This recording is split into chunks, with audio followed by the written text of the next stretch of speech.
Newton matching up against J.J. Watt. The kickoff is straight ahead.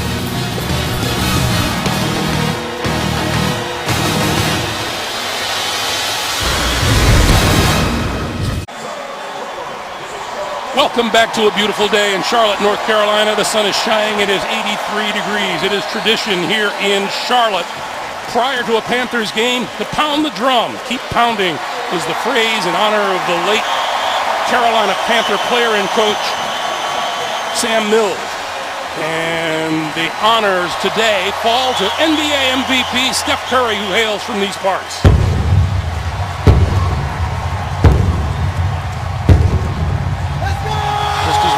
Just as well as he drops the three-pointer. Let's go down to Jamie Erdahl. Jamie. Well, Greg, with Luke Kuechly out with the concussion, you and Trent mentioned the big hole up the middle that now resolves in this Panthers defense. Now that responsibility falls to backup third-year pro A.J. Klein. Ron Rivera told us that he's very lucky this linebacking group is already very vocal.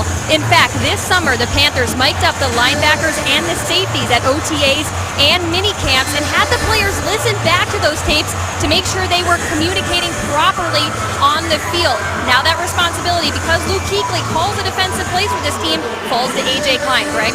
Thank you, Jamie. I think Ron Rivera told us yesterday that a lot of people were very surprised at what they heard on those tapes when they were played back.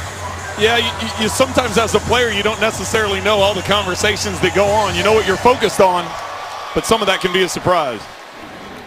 Carolina on the receiving end of the opening kick, and it will not be returned. Houston won the toss and deferred. So that means Cam Newton, the Carolina quarterback, number 1 pick overall back in 2011, 175 yards and a touchdown throwing last week, and another 55 on the ground, Trent. He's a combination threat. We talked about that in the opening. The fact that as a defensive unit, the Texans need to maintain their rush lanes. They need to maintain their gaps, because if you leave a crease, Cam Newton will find it. Jonathan Stewart in the backfield, along with Cam Newton, who will work out of the shotgun. And he will throw on first down. Sideline, going for the interception. On the pass to Greg Olsen was number 27, Quentin Demps. Brian Khalil is the veteran in the middle of the Panthers offensive line in his 9th season out of USC. And Jonathan Stewart rushed for 56 yards in last week's win at Jacksonville. He caught 4 passes for another 25. 2nd and 10.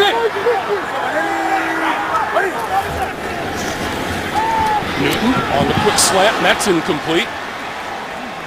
Off the fingertips of Ted Ginn Jr. Texans have the best defensive player in football up front in J.J. Watt. After an injury-plagued rookie season, Houston feels last year's number 1 overall pick Jadeveon Clowney is rounding into playing shape.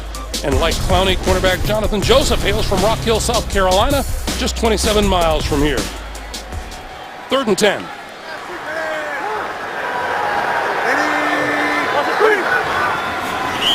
Penalty markers fly. And that looked like number 74, Mike Remmers, the right tackle.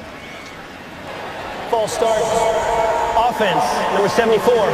5-yard penalty. Still 3rd down. Cleet Blakeman is our referee today. The Carolina, talking last week's game, not getting the ball to Greg Olsen enough, coming down on first down there, trying to squeeze it to him, and Quentin Demps, as you said, Greg, was all over it. Then on 2nd down, can't put a little heat on that one on the slant route to Ted Ginn. You see the pressure coming off the slot here as the flag comes in.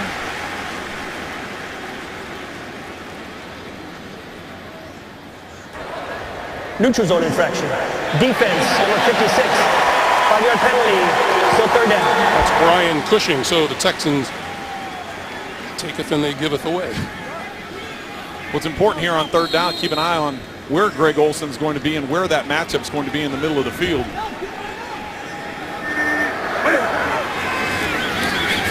Newton tipped as it left his hand, and it falls incomplete. Like Brian Cushing may have been in on the Carolina quarterback, and it'll be the punting unit onto the field. Well, you have to be calculated with the pressure that you bring, and Romeo Crennel talked to me about that. He said with Cam Newton, you have to maintain those rush lanes. You want to put pressure on him, but you want to keep him in the pocket, because when he breaks outside the pocket, that's when you really expose what's going on the defensive side of the ball. Brad Nortman will kick it away to Keith Mumphrey. This is returnable from the 20. Across the 25 to about the 27-yard line. 60-yard punt and an 8-yard return. And here comes number 15, Ryan Mallett, in his 5th season out of Arkansas, making only his 3rd career start today, appearing in just his 9th NFL game. His job to keep, Trent. You know, Ryan Mallett isn't on a short leash. We talked to Coach O'Brien about that, and he said, you know, from a playing experience standpoint, Ryan Mallett has less playing experience, so they want to give him an opportunity to see what he can do, and obviously that's why he's getting the start here today. Little mix-up on the snap. Looks like Mallett might have gotten the ball sooner than he expected it. Starting left tackle Dwayne Brown out with a hand injury today, making for a major shuffling on the line. Chris Clark replaces him. Jeff Adams and Derek Newton switch sides. Arian Foster not ready yet to return at running back. DeAndre Hopkins had the big day last week with 98 yards receiving and 2 touchdowns.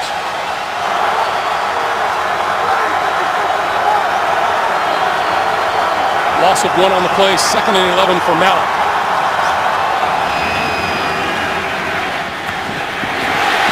Into the hands and dropped by Garrett Graham. Up front for the Panther defense, Charles Johnson has 62.5 career sacks. Kyle Love starts for Star Latulele, who's not yet back from foot surgery. Middle linebacker Luke Kuechly out with the concussion protocol. We told you A.J. Klein starts for him. And cornerback Josh Norman had quite the day last week. A forced fumble, a fumble recovery, and a 30-yard pick six. 3rd and 11.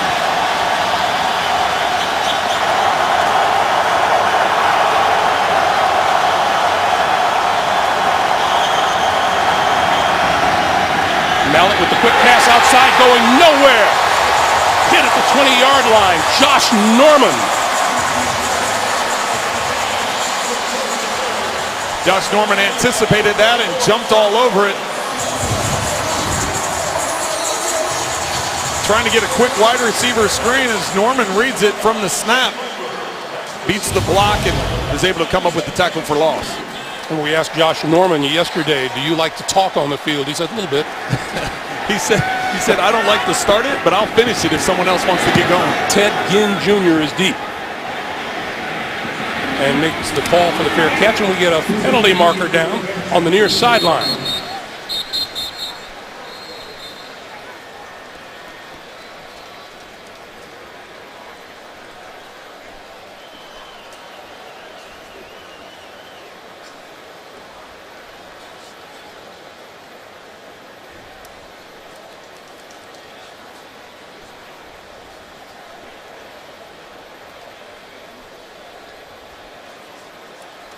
So here's Clete Blakeman. Personal foul. Receiving team number 21. Player went out of bounds and blocked an opponent. It's a 15-yard penalty from the end of the kick. First down, Carolina. That's Teddy Williams, a spare cornerback for Carolina. So that is going to back Cam Newton and the Panthers up. And we'll take a timeout with 13:11 to play in the first. This is the NFL on CBS. Second Carolina penalty of the day as the Panthers starting from their own 15-yard line, and that's Jonathan Stewart. Time for us to go green. Trent? We talked about the pass rush and the pressure that the 2 outside edges bring. Here, J.J. Watt to your left and Jadeveon Clowney to the right. It looks like they're going to pressure with the blitz, but the inside guys drop out in the zone blitz. Clowney comes from right to left up the middle, bring pressure up the slot. The number 4 defender that you see there, that does not allow Alex Smith to set his feet. Flushes Alex Smith into the pocket, and that's where J.J. Watt picks up the sack. We have an injured Carolina Panther on one knee at the 17-yard line. Looks to be maybe Trey Turner, the right guard. And with that, we will take a break with 12:52 to play in the first. The NFL on CBS is sponsored by Southwest Airlines. Find Southwest Airlines fares online only at southwest.com. the Lincoln Motor Company and the entirely new Lincoln MKX. And by Bud Light, the official beer sponsor of the NFL.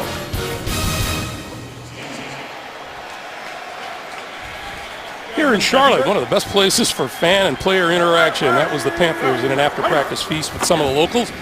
Here's a handoff to Jonathan Stewart, and Stewart out across the 20 to the 21-yard line. Let's go back to that injury and see what happened.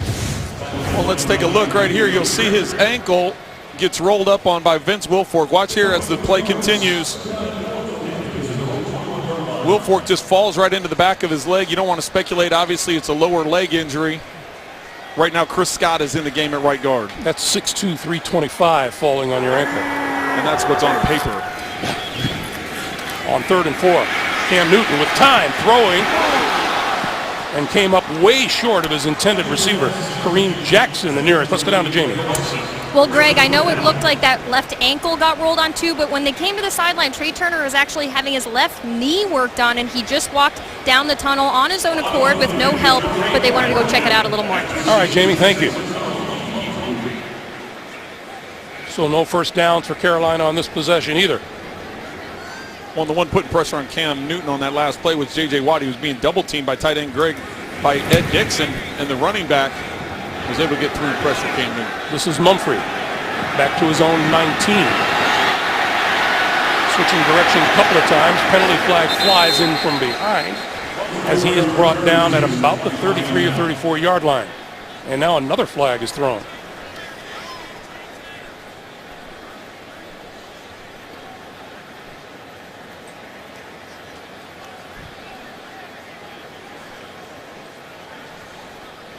The laundry's out early today, Trent. Yeah, there have been a few, a lot early on. I think it's important, though, as the Texans take the field here to get Ryan Mallett into some kind of rhythm. I know that first series they tried the wide receiver screen. They tried the quick throw into the flat. Neither one of those was successful. I think it's important to get him into a little bit of a rhythm here early on.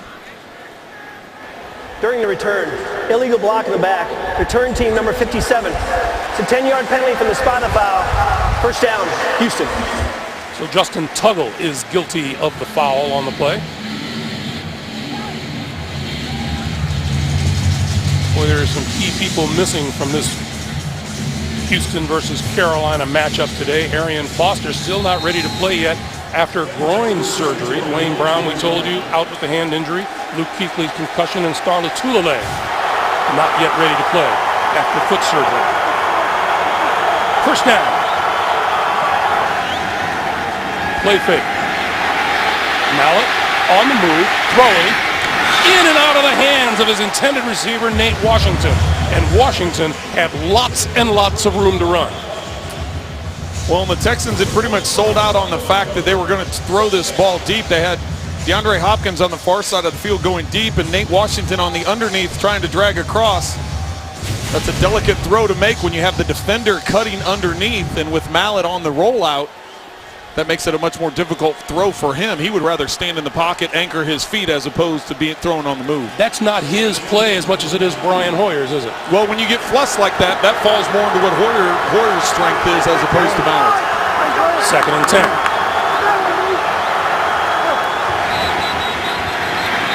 Short pass over the middle, incomplete. And the whistle looked like he ran out of time on the play clock. Well, and that ball was tipped at the line of scrimmage. Houston takes a timeout. This will be their first timeout. So to avoid the penalty, Houston took a timeout early. The first one used in the game, 11:42 to play in the first. Back to Carolina after this. There's Brian Hoyer, week 1 starter for the Houston Texans. 2nd and 10 now for Mallett. Not much offense on display here today. He steps up and throws over the middle and throws low for the tight end, Garrett Graham. So far, -6 total yards on offense for Houston, +6 for Carolina, which adds up to 0 total yards for both teams so far today. You know, if you're into defensive football, this is the place to be right now. Neither quarterback has gotten comfortable. Cam Newton's been under pressure on one end of the field, and Ryan Mallett has yet to settle down. That time they're having the tight end across the middle. starting to fire it a little too hard, overstriding and yanking the ball on the ground. 3rd and 10. Mallett throwing this side and has his man across the 35 and out of bounds at about the 38 or 39-yard line, DeAndre Hopkins. Well, and that's just a straight bullet there, Greg. DeAndre is going to get an outside release here, trying to get across Josh Norman's face. He crosses it on the sideline. Mallett has the ability to step up and just throws a laser on the sideline. That arm strength was on display on that play. Josh Norman told us Hopkins is the bell cow for this offense. New set of downs for Mallett. 1st down, Texans from their own 38. And Mallett to the near side, and again, that's Hopkins in and out of his hands. And Norman was right there. DeAndre Hopkins played well in the debut last week against Kansas City. Tied a career high with 9 catches, 98 yards, scored 2 touchdowns, and also had a 2-point conversion. Well, and that's coming off of a big season a year ago, over 1,200 yards receiving. There's his mom there, trying to stay cool. Yeah. He gave us to Chris Polk, and Polk can't get out of the grasp of Kurt Coleman.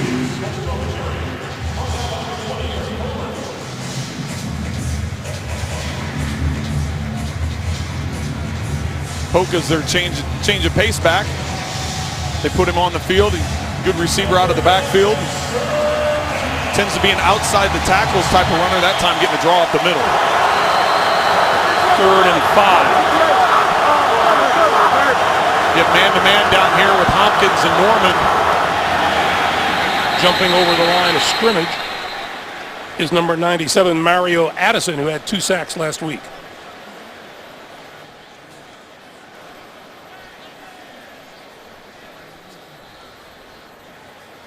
Offside.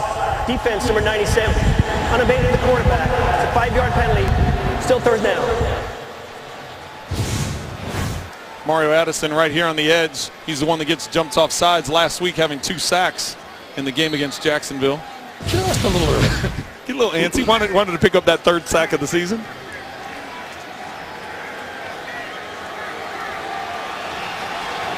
Three penalties last week for Carolina, 3 already today. 2 tight ends now for Houston on 3rd and 1. Chris Polk the deep back, but they give it to the first back through, Jake Prosch. And Prosch across midfield and into Carolina territory for a 1st down. Hey, never miss a moment of football action with the CBS Sports app. Every play, every story, and every highlight, right as they happen. Download the CBS Sports app now.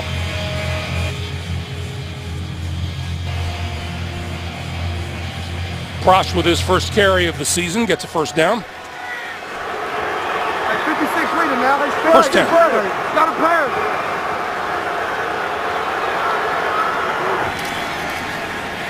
Mallett on the quick slant, looking for Hopkins, and we get a penalty marker flying. Looks like they're going to call Josh Norman on the hold. Hopkins just running the slant route. Prior to the pass, holding, defense number 24. It's a 5-yard penalty, automatic 1st down. Tell you what, Greg, even from up here, both quarterbacks have had a chance to throw a slant today, and they both are firing it in there. Here at the bottom of your screen, Norman, you can see gets a hold of the left shoulder pad of DeAndre Hopkins, and that's what draws the flag. Tend to make that a little bit more catchable ball on the slant. Both guys are trying to fire it in there. That usually means the coverage is too tight to make that throw. Chandler Worthy in the backfield now, but Mallett has no place to throw it, and so he just bounces it off the turf. Things looking very uneven on offense right now for Houston. Well, and you have to remember there's a lot of changes on that offensive line with Dwayne Brown out of the game. Newly added Chris Clark just picked up in a trade from Denver, is now playing left tackle. Right tackle Derek Newton is over to left guard. You still have Jones at center and Brooks at right guard, but Jeff Adams is playing right tackle. So you have 3 of the 5 offensive linemen have changed from a week ago. The give is to Cecil Shorts III, and Shorts battles his way to about the Carolina 42 or 43 yard line.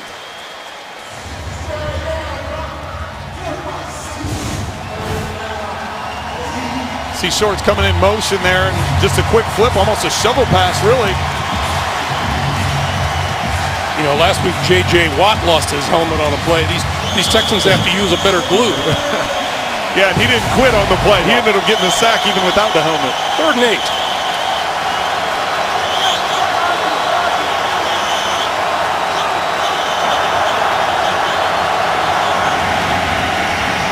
Mallett in the pocket, wide open over the middle. Jonathan Grimes out of the backfield, inside the 30 for a first down.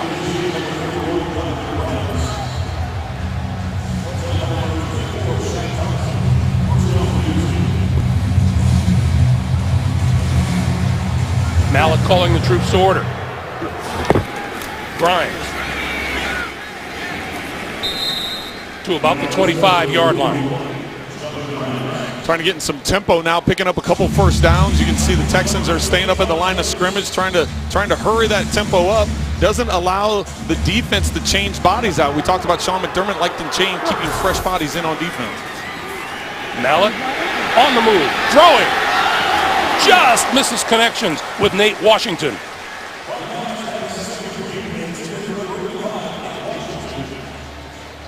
Wes Horton applying the pressure for Carolina, coming off the edge. Mallett trying to buy time with his feet, rolling out of the pocket. Washington just with a corner route. He tries drawing the defense to sleep by coming inside and then heading off to the corner. Once again, Mallett on the move is not necessarily the thing he's most comfortable with. 3rd and 6. With Grimes in the backfield once again. You see Hopkins and Norman matched up at the top of the screen again. Mallett, quick pass off the fingertips of Keith Mumphrey, and he was open.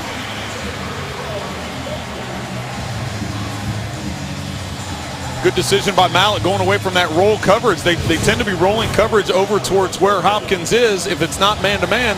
This time Mumphrey sits open right in the middle of the zone. You see the 3 defenders around him. Good read, good route, just bad execution on squeezing that ball. Yeah, you got to catch that one. Here's Randy Bullock.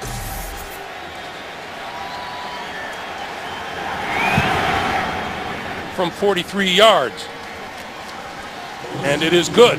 So with 7:57 to play in the first, the Houston Texans jump on top, 3-0. The NFL on CBS is sponsored by FanDuel, the leader in one-week fantasy football. And by Verizon. Watch live primetime games with NFL Mobile, only on Verizon. Back at Bank of America Stadium in Charlotte, 3-0 in favor of the Houston Texans. They go 53 yards in 13 plays, and Bullock with the 43-yard field goal. Fozzie Whitaker is deep along with Joe Webb. And no one gets a chance to return this one. The touchback will bring it out to the 20-yard line. Hey, your weekend begins right here with Thursday Night Football on CBS and NFL Network. Washington visits Eli Manning and the New York Giants right here on your home, the Super Bowl 50. CBS Sports. Look at the Giants. They lead that series all time. They've won 5 of the last 6 outings. Trey Turner back onto the field at right guard now for Carolina. And Cam Newton trying to avoid another 3-and-out. Newton across the 30 for a first down. Cam Newton with the big first down there on the run, but going back to his first 4 pass attempts, doesn't have a completion yet. Coming out early trying to get the ball to Greg Olsen. Debs undercuts it. That time just throwing it too hard on the slant route to Ted Ginn, and then the next 2 pass attempts get tipped at the line of scrimmage. So starting this game off 0 for 4. Newton still looking for that first completion, pushes it, and being tumbled to the ground is Jonathan Stewart. And that wasn't pretty. Let's get our first update of the day. Back to New York, JB and Coach Cowher. Greg, as you know, turnovers hurt. After Terrence West fumble, Isaiah Crowell takes us in from 11 yards out, gives Cleveland a 14-0 lead over Tennessee. Back to Greg, Trent, and Jamie. JB, turnovers hurt us. I know they kill Coach Cowher.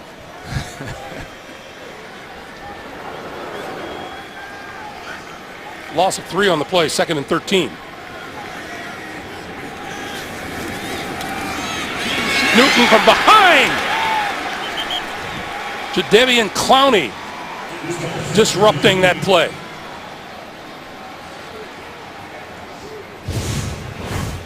He's coming off the edge up top.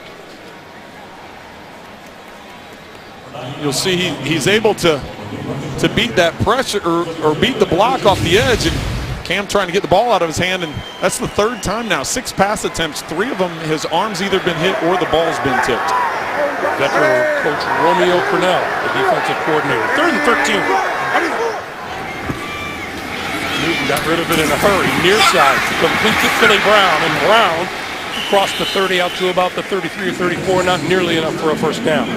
And the thing that has impressed me about both these defenses is the way they swarm to the football as we got a player injured down on the field.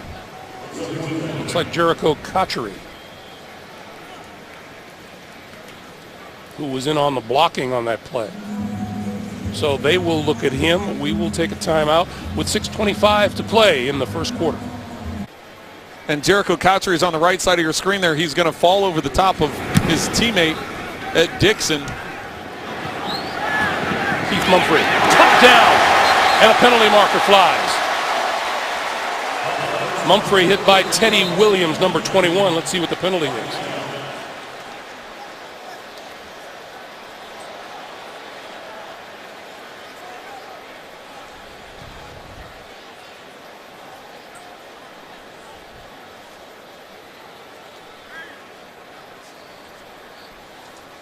Do officials get sore arms when the penalty markers fly as much? Cleats being very thorough today. There have been a lot of flags here early on.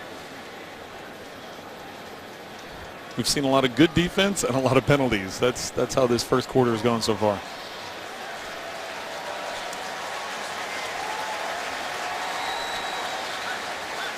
During the return, illegal block in the back. Return team number 21. It's a 10-yard penalty. First down, Houston. The penalty is on Daryl Morris. Let's go back to that play that injured Jericho Cotchery. You see loading onto the cart there. We'll see Cotchery here on the right side of the screen, and watch teammate Ed Dixon as he's trying to get a block here. It's Dixon that falls right into the back right leg of Cotchery, who needed help off the field, and we saw right before we went to that he is getting carted to the locker room. We'll update you as soon as we know. Meanwhile, Alfred Blue.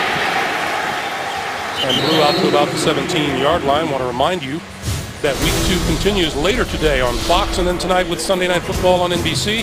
Tune in tomorrow for Monday Night Football on ESPN. Didn't get a chance to tell you, Trent, how thrilled I was to see that you survived the summer of Deflategate. That was brought up over and over and over again. So I think just like everybody else, we're glad that it's or it appears to be over with for now. Chandler Worthy going nowhere. Wrapped up back at the 10 and a couple of penalty markers.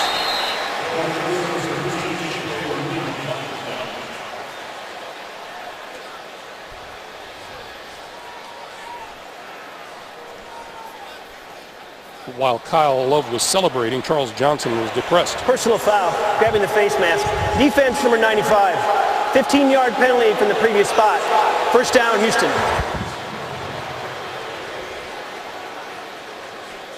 Charles Johnson says it's on me. He's given the my bad.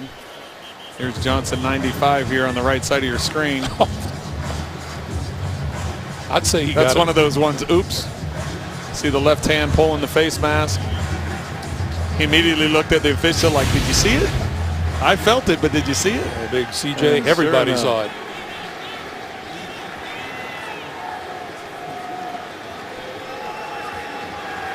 Five and a half to play here in the first. Quick pass, near side. This is Worthy. And not much of anything, maybe out for about 3 or 4 yards. Let's go down to Jamie. Well, Greg, we saw Jericho Cotchery walk off the field, couldn't put any weight on that right foot until he got to the cart. They checked out his right ankle. He is questionable to return. A couple of his teammates walked over, including Greg Olsen, to give him some support before he left the field. All right, Jamie, thank you. We'll keep an ear open for Jericho Cotchery. This is Alfred Blue, and Alfred Blue cannot spin out of trouble, and he is stacked up at about the 33.5-yard line.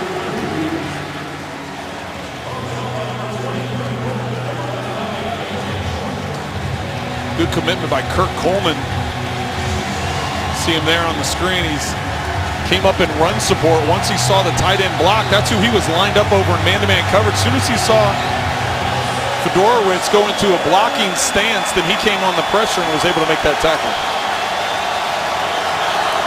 This is a game in need of some offense by someone. 3rd and 7.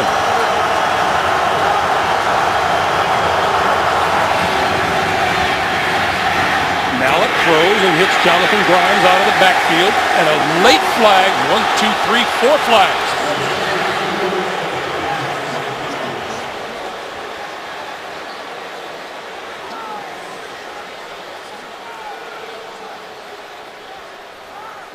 Personal foul, unnecessary roughness, defense number 58. A late hit on the runner.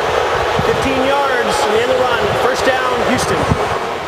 You know, if you could grab Thomas Davis and tell him, you know, one ref might be wrong, but 4 flags flying, it was kind of a given. Especially when you hit to the head or neck area. Here the player is already down. See Davis come flying in, put that right shoulder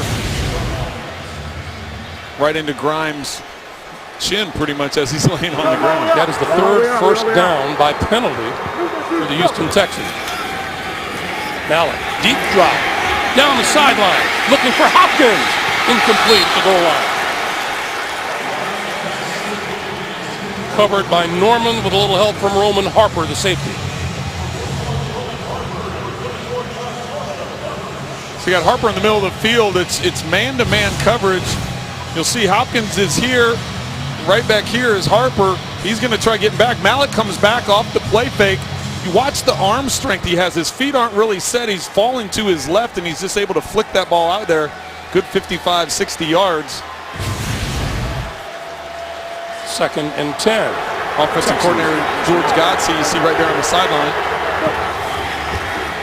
Mallett throwing. A little miscommunication on the far side.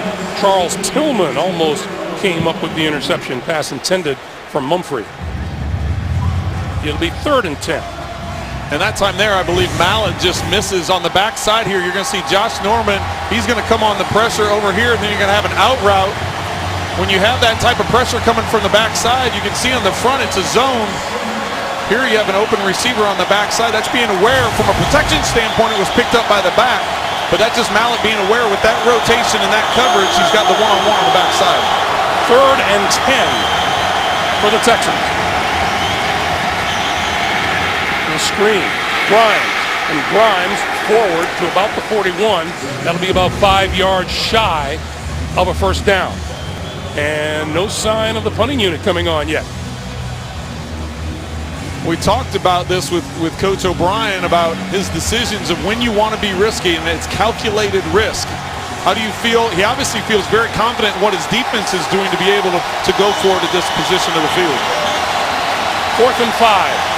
They need the 36-yard line for a first down. Watch the combination of players up here. You have a bunch formation. You have 3 players together. That causes confusion by the defense if you can pick somebody off. Out of the backfield is Grimes, and he is about 2 yards short of a first down. Shaq Thompson, the first-round draft pick out of Washington, made the hit.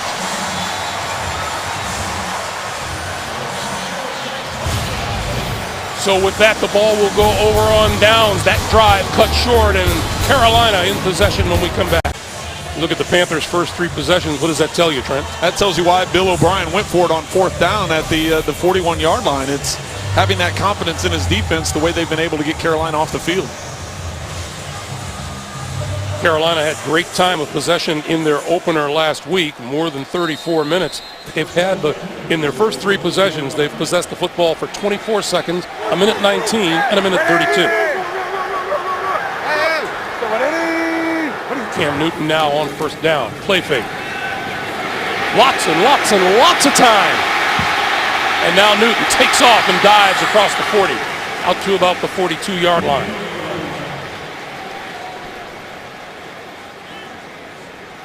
Clock continues to move. 2:40 to play here in the first quarter. And this is where Houston, they're going to go deep here, but Houston, they're only going to rush 4 guys on their defensive front and drop 7 into coverage. They typically, so you've got 4 guys here in the rush, but then look at all these bodies back here in coverage. You've only got 3 receivers. On 2nd and 6, the give is to Stewart. Stewart shakes the tackler at the 40 and is out of bounds just as he crosses midfield and into Houston territory at the 48-yard line. Run out of bounds by Justin Tuggle. Well, I'm finishing up with my last thought. That was a good decision by Cam Newton to run the football and not force it downfield. This time on the draw play to Stewart, he's able to break, contain, and get outside and pick up the first down.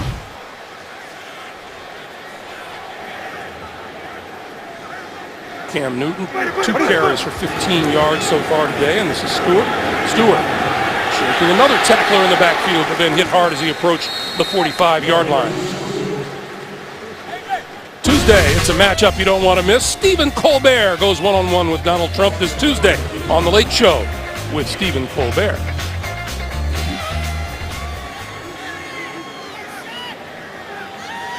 We are in the last minute and a half of the first quarter. Mike Tolbert in the backfield with Newton on 2nd and 7.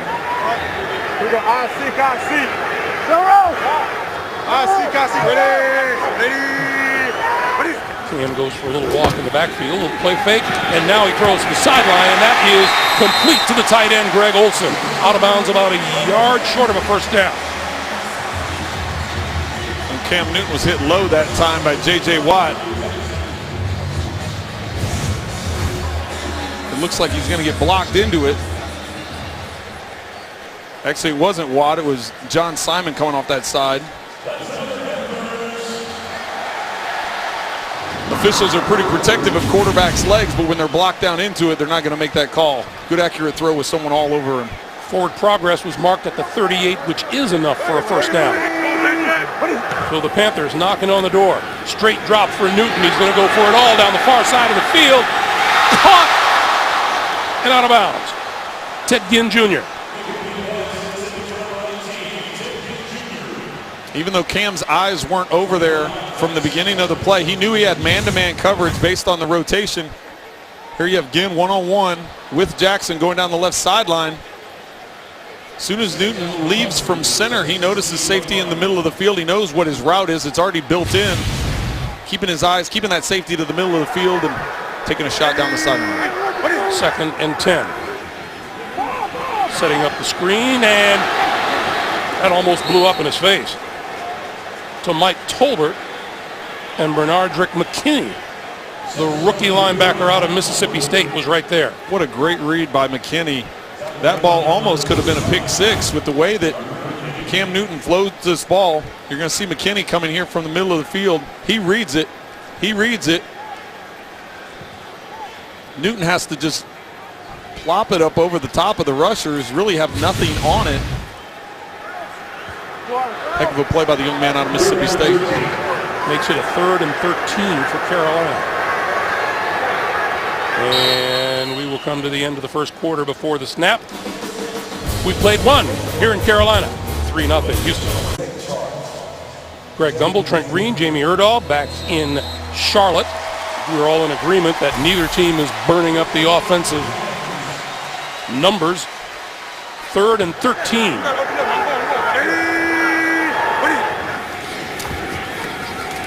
Newton with good protection over the middle, in and out of the hands of Ted Ginn Jr. And that time Newton was right on target. Well, he's beating Jonathan Joseph. Ginn is just on a dig route. You see this ball hits him right in the chest. He jumps up, and instead of catching it with his hands, he jumps up and tries to catch it with his body. That's ultimately what leads to the ball hitting his shoulder pads or the chest plate of his shoulder pads and causing the ball to bounce off. That's really the first time Cam Newton's had an opportunity to throw the ball downfield cleanly. The other times he's been under pressure or the guys have been covered. Brad Nortman trying to plant this one inside the 5-yard line and takes, let's see, it'll be marked into the end zone. So it did cross the goal line, then came out for the touchback, and that means that Houston will start from its own 20-yard line.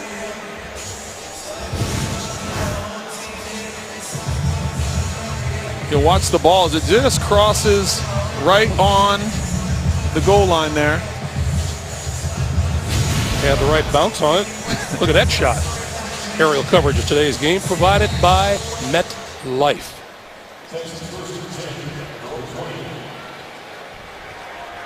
I was proud of you. We get to North Carolina, you get to whip out your accent a little bit, work on that.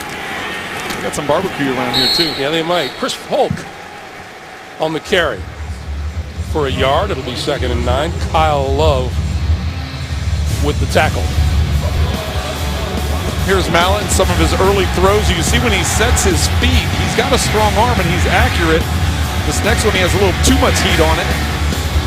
But he's more productive when he's able to anchor his feet in there and fire the football as opposed to moving around, and that's been evident here, or at least up through now in the first quarter. They'll give it to Polk again, and Polk out to about the 25 for pickup of 4, and it'll be 3rd and 5. Kurt Coleman up from the secondary. Well, George Godsey told us, the offensive coordinator for the Texans, told us last week against Kansas City, falling behind the way they did, they don't want to throw the ball 50 times a game. They didn't want to put the ball in the air that much. That's just the necessity because of the way that game was going. They'd like to have some balance, and they're having a hard time today running the football as well. Houston has run the ball 8 times, thrown it 17 so far today, and Mallett to throw here. And that pass, making the diving catch on the far side, is DeAndre Hopkins. Now, Josh Norman says, take a look at that. I don't think so. You know, I'm all the way on the other side of the stadium, and I know that official's 10 yards away from him, but it looked to me like it hit the ground from way over here. And on that replay, it looked the same. So Ron Rivera is going to challenge this.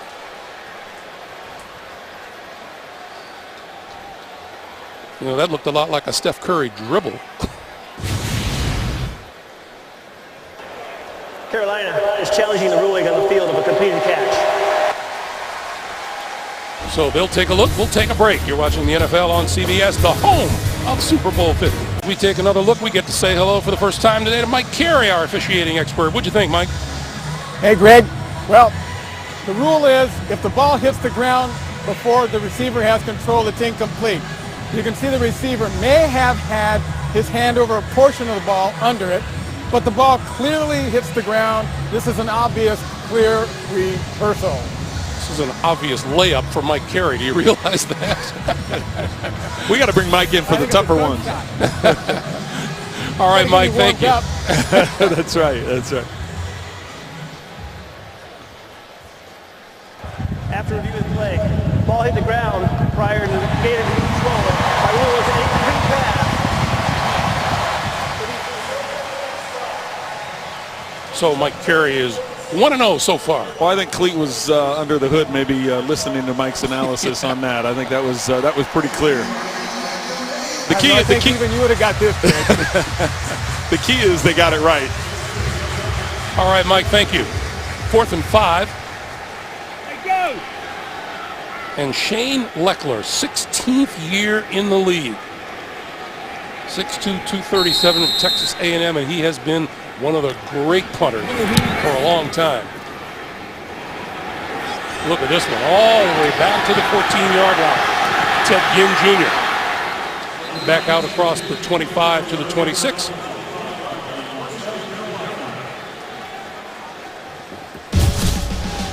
Only one more day until the biggest premiere in the universe. You won't want to miss the first new episode of the season, The Big Bang Theory, on its new night tomorrow at 8, 7 Central here on CBS. Down to Jamie Erdahl. Greg, we saw Jericho Cotchery, the wide receiver, leave the game earlier with a right ankle injury. He was evaluated. He just came out, ran a couple 15 yards up and down the sideline, said he was okay, and now he's back on the field for the Panthers offense. Thank you, Jamie.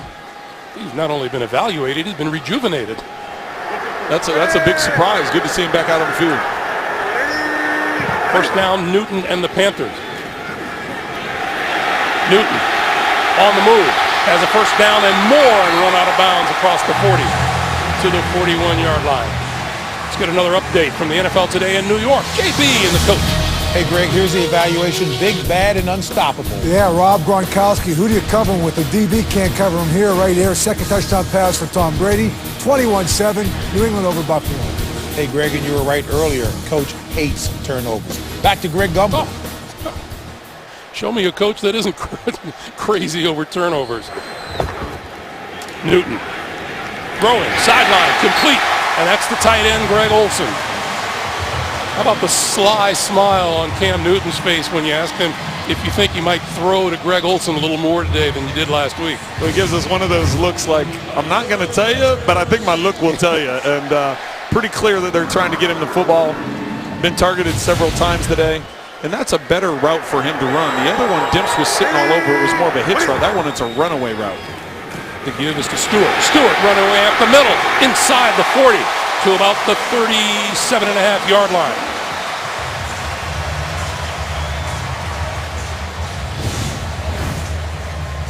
Good job up front. You'll see Stewart here on the handoff, just a counter play, following his block through the middle.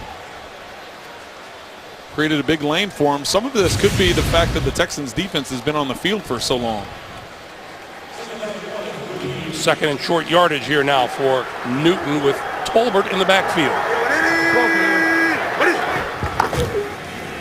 Tolbert with the ball, has the first down and a lot more.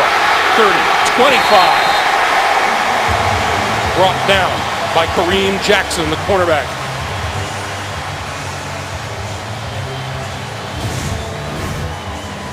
It's about discipline within the defense, maintaining your rush lanes and keeping leverage.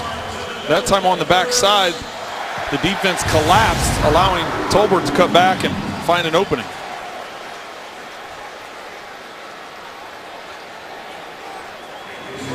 A 49-yard drive, and you see how that compares with their first 4 drives. Newton going for it all. End zone wide open. Touchdown. Ted Ginn Jr.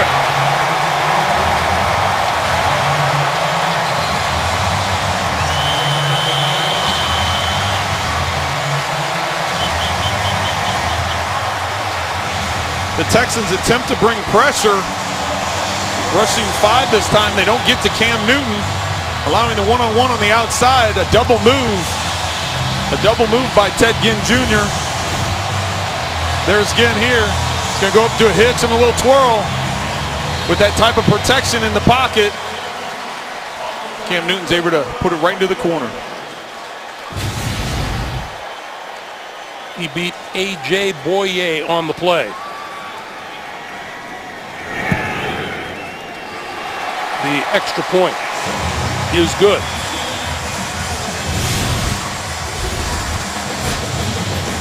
Cam Newton, his second touchdown pass of the season.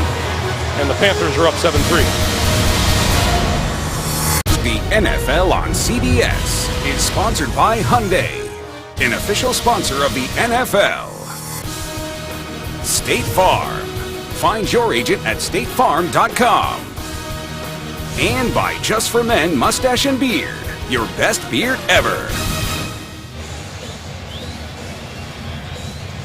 And that's what happens on off days. The U.S. National Whitewater Center here in Charlotte, North Carolina. Cam Newton. First 4 drives, he went 4 of 11 throwing for a total of 7 yards. And on that last drive, 2 out of 2 for 37 yards, including the 25-yard touchdown pass. 7-3 Panthers. Quentin Demps deep. And an onside kick almost looked like a mistake. Jonathan Grimes covered it for Houston. Let's see. Graham Gano. Did he pull up at the last second? I'm guessing it's a re-kick because the ball fell off the tee, and the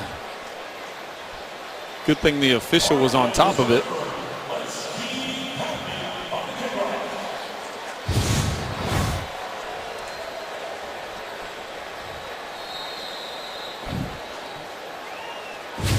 What was the magnitude of that earthquake that hit?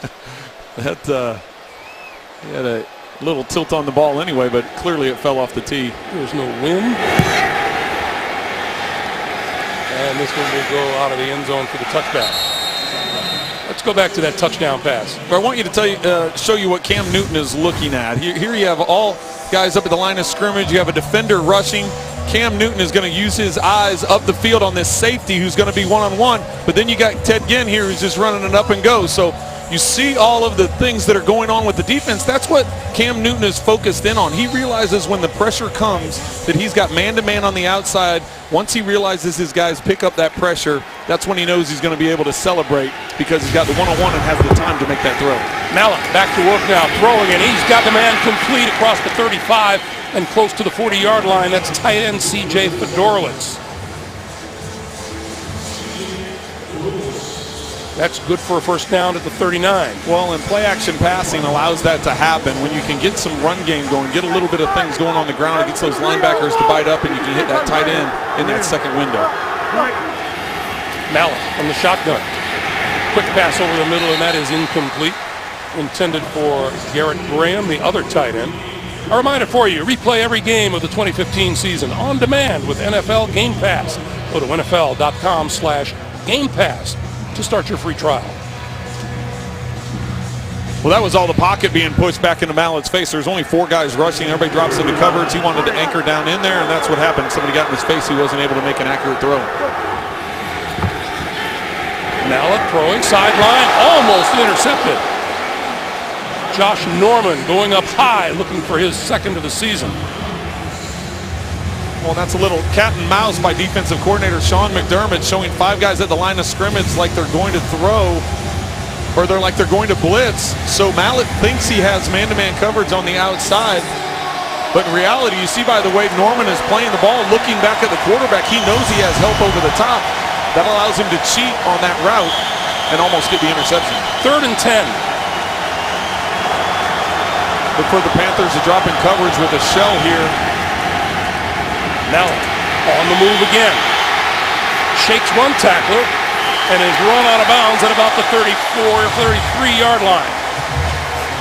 Charles Johnson and Dewan Edwards giving chase. Once again, we go back. We've been talking about it with the Texans. We can also talk about it with Carolina's defense. When you can rush 4, drop 7 into coverage, and still apply the pressure, that's where you're giving yourself a huge advantage. Ted Ginn Jr., he of the touchdown reception, back inside his own 15-yard line for the kick. And he grabs it at the 22. Across the 35. Out to about the 40-yard line.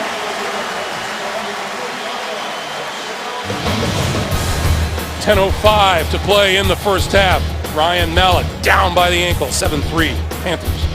And Charles Johnson is going to come off the edge here, and he's just going to come right up the middle as they do this TE stunt.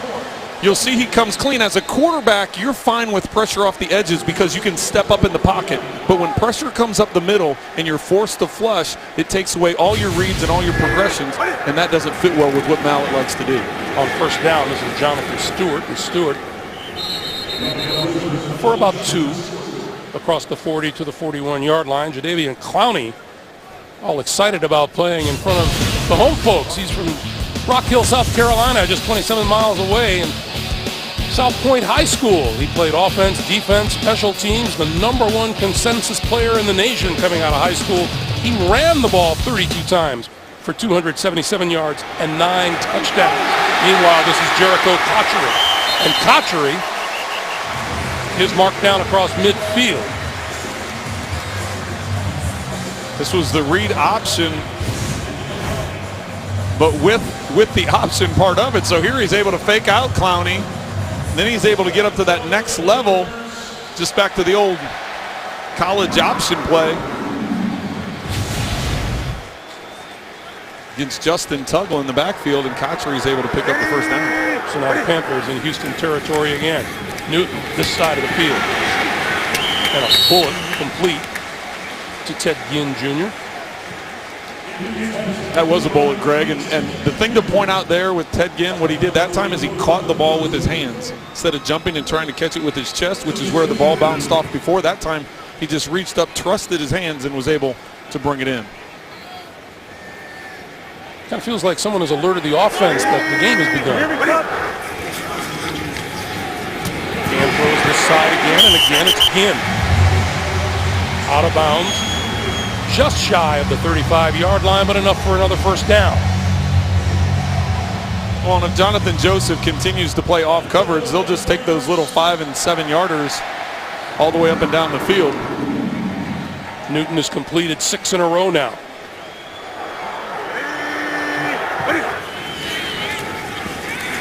Looking for 7 in a row. He's got it. Far side of the field, complete to Philly Brown. Down to the 21-yard line and a first down. Give credit to this offensive line. Wants the protection. You're going to see Philly Brown out here. He's just going to go and hang out in this area out here.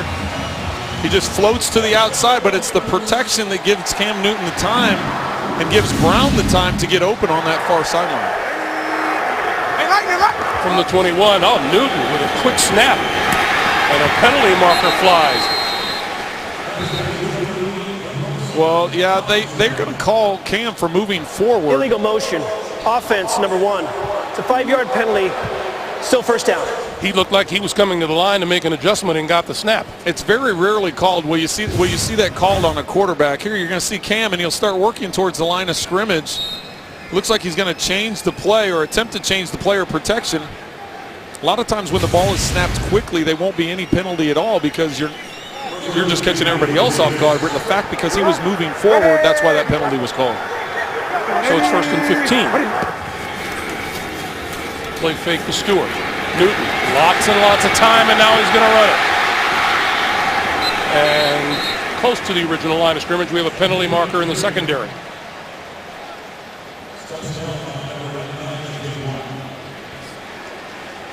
Looks like they're going to call a hold.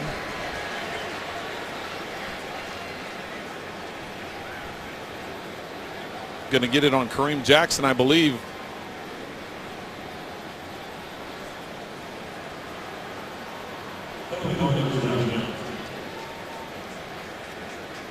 Cotchery's covering Norwood. Holding. Defense, number 25. It's a 5-yard penalty from the end of the run. First down, Carolina. It is on Kareem Jackson. Well, Kareem Jackson, you'll see right here, is on Norwood. Norwood's just going to make a double move and try and get outside, and you'll see Jackson reach his arm around. That's what's going to be called the hold right there as he wraps him up. He had help over the top, so there was no need for him to grab him. Newton throwing. Knocked down at the 10-yard line, intended for Olsen, batted down by Raheem Moore, the safety. Well, and this one's on Cam Newton. He stares him down. He's staring down Greg Olsen, and that's why Raheem Moore is able to read the eyes and know where he wants to go. If Cam had gotten rid of that ball a little bit quicker, that could have been a completion, but with the amount of time that Moore had, now we're getting into 2nd and 10. Look for a run play to get it set up for a better third down. Jonathan Stewart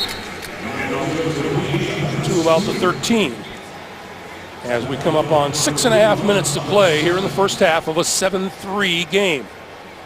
You know, Greg, I just saw Clowney come running back on the field. It made me think of that high school highlight you just showed. How about that as a running back? If you're a high school defender and you see him as a running back coming running through, it's just not fair. It's not fair at all. Look for he and Watt to be coming off the edges here. Let's see what Newton has in mind on 3rd and 7. Under pressure, escapes the pressure. On the move, diving forward to the 10-yard line. How about the respect that 2 of those carry?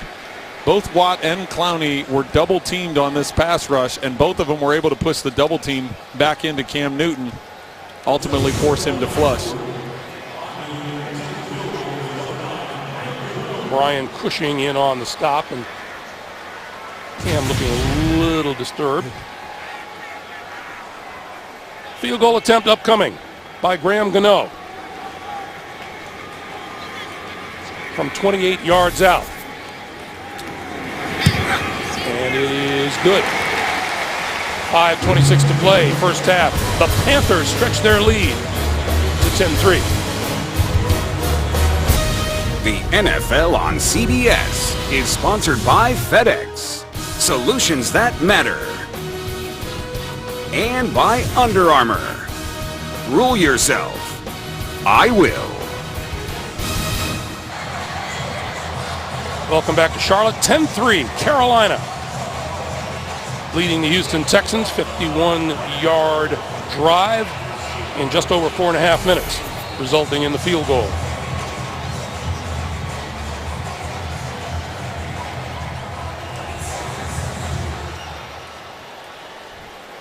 Only 83 degrees.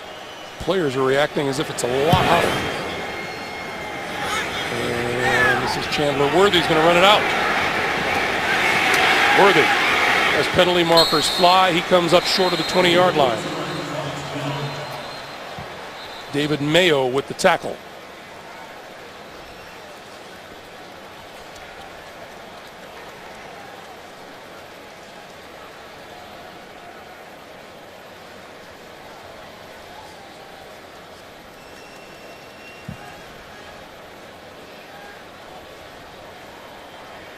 During the return, illegal block in the back.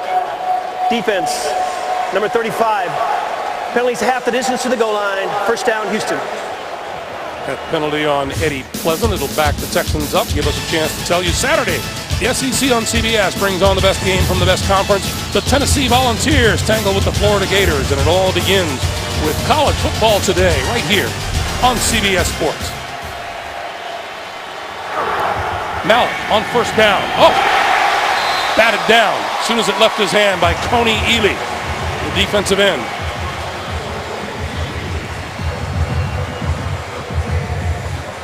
Getting quick pressure up the field, trying to hit the swing route.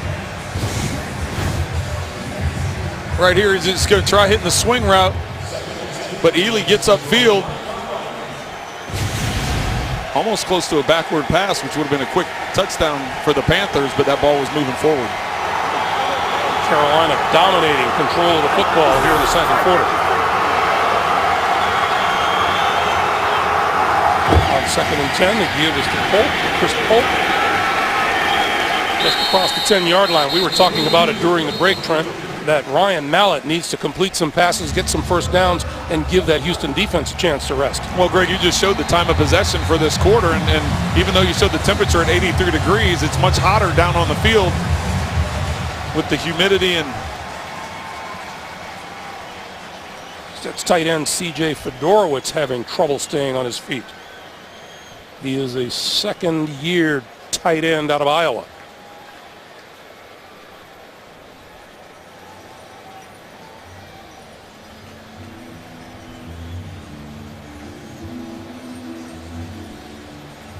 Almost looks like he's cramping. Well, they're messing with his knee there. Initially, I thought maybe he was cramping. But we talked about time of possession, Greg, and just in the second quarter, the amount of time that the Texans defense has been on the field. You can see that last series, it seemed like they were getting pushed around a little bit, which they hadn't been doing prior in this game. Yeah, no one usually pushes the Houston defense around. Well, there was a couple times where they had cutback runs where, you know, either the linebackers overflowed or the gap responsibility had broken down. And that's what allowed them to get that. Let's take a look and see what happened to C.J. Fedorowicz, number 87, right in the middle of your screen. Let's see. Oh, here he is right here. And see what happens here as they look like it already happened as Norman maybe was pressing up against him. Oh, there he gets bent back over the pile as it leaves the screen there.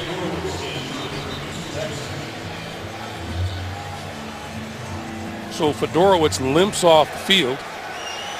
That leaves tight end duties to Garrett Graham, and on occasion, as we have seen, T.J. Watt.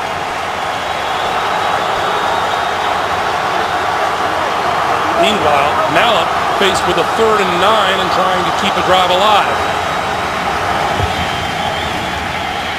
Steps up, throws, incomplete. Off the hands of Nate Washington, defended by Charles Tillman, and another flag is down.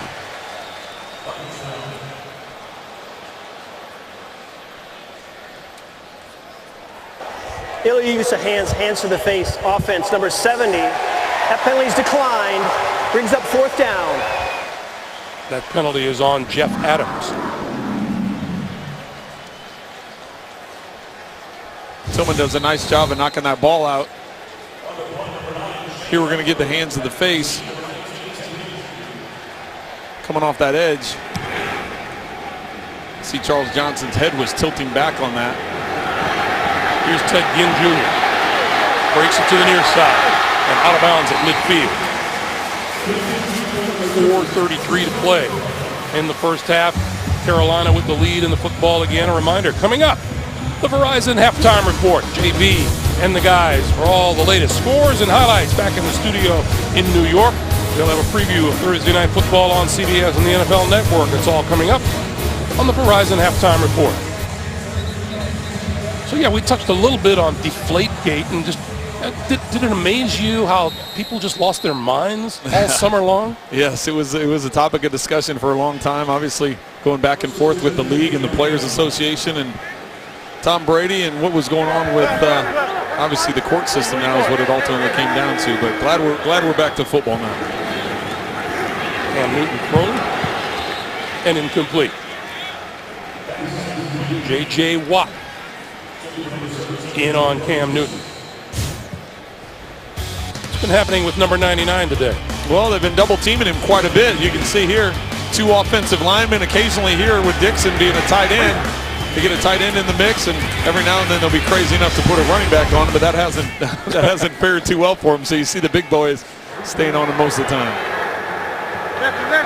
Second and 10.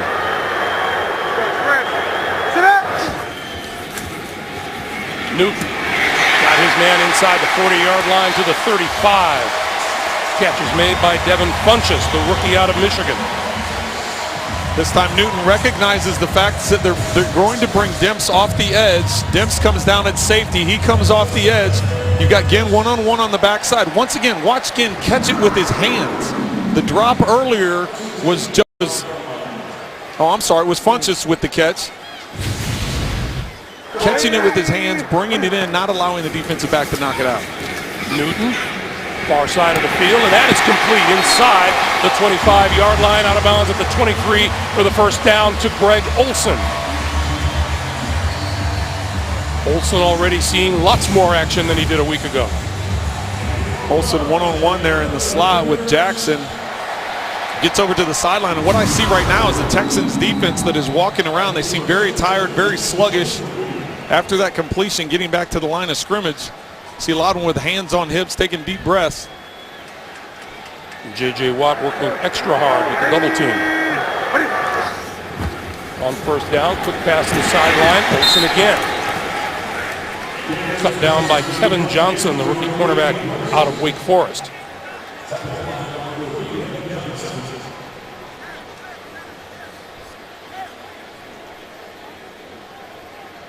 Cam Newton distributing the ball. Well, look at that already. Last week, Olsen only had 3 targets and 1 catch. Today, he already has 4 receptions. Newton with time, over the middle, tipped, intercepted at the goal line. Picked off by Raheem Moore. Moore back to the 15, lost the football, covered by the Texans. Justin Tuggle was there to pick up the loose ball. And that ball wasn't the tightest spiral as he was attempting to get the ball to Kevin Norwood. Oh, his arm was hit, so this ball comes out wobbly, and Norwood gets his hands on it.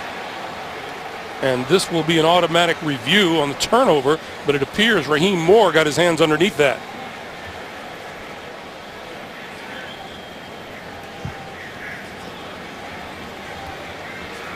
Who was it that hit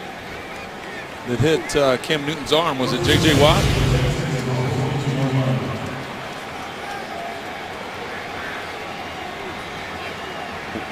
They are continuing to take a look upstairs.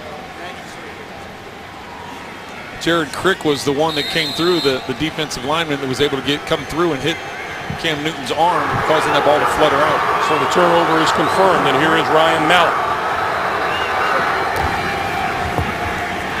Mallett with time over the middle. Grimes out of the backfield. And out to about the 31-yard line. Real quick back to the pressure. Here's Crick. He's going to be the one that comes out. Watt on the outside. They end up just doing a push in the pocket. Crick comes off, and he's the one that hits Newton's arm, causing that ball to flutter in the air and ultimately go off the hands of Kevin Norwood. Grimes on 2nd and 1, looking for the first down, and appears to have it as we come up on 2 minutes to play. 2 minutes to play when we come back in the first half. Carolina with the lead. Houston with the ball. Just a reminder, the guys back in New York standing by for the Verizon halftime report. They'll have scores and highlights and a preview of Thursday Night Football on CBS and the NFL Network, all coming up on the Verizon halftime report.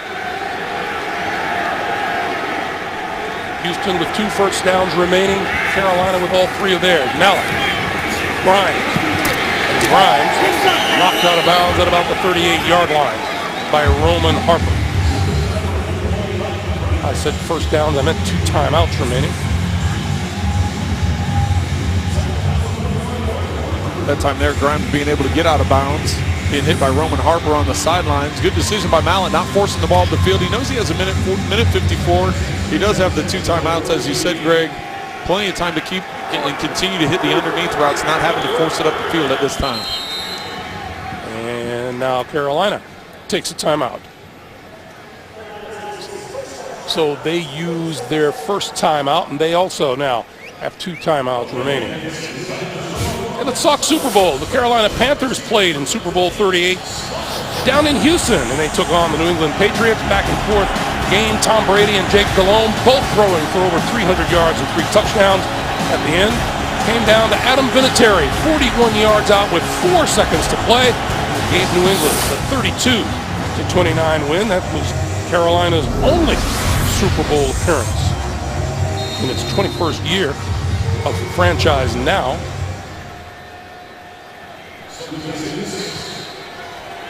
Cam Newton wants to get him there. 2nd and 6.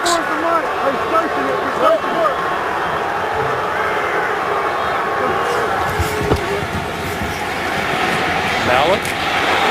High pass. On his receiver, Jonathan Grimes out to dry. Incomplete.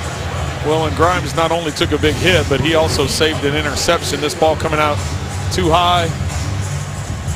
You can see the defender that Davis ultimately puts the hit on Grimes. He's the one that would have had the interception had Grimes not been able to put a hand on that. 3rd and 6.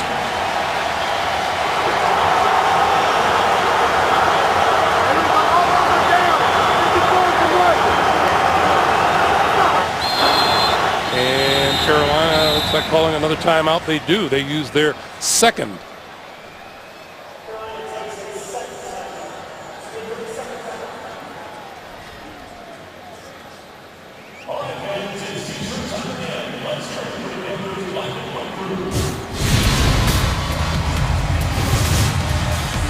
This is what happened with Luke Kuechly, the middle linebacker for Carolina last week, suffering the concussion after the hit on Jaguars running back T.J. Yeldon late in the first half. And they were hopeful right up until Friday that he might be able to get back. He was not. Those are the rest of the inactives today. And you can tell this Houston offense really misses Arian Foster tonight. Well, they've tried to do a combination of backs, and it just hasn't worked out up until this point. 3rd and 6 for Mallett.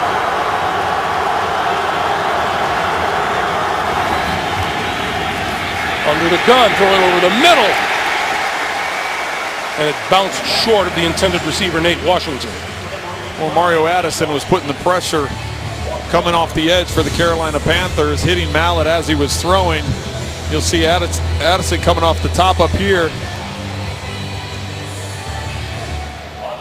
He's the one that just beats Chris Clark off the snap, and Mallett has to throw that ball sooner than he wants to and really can't get anything into it.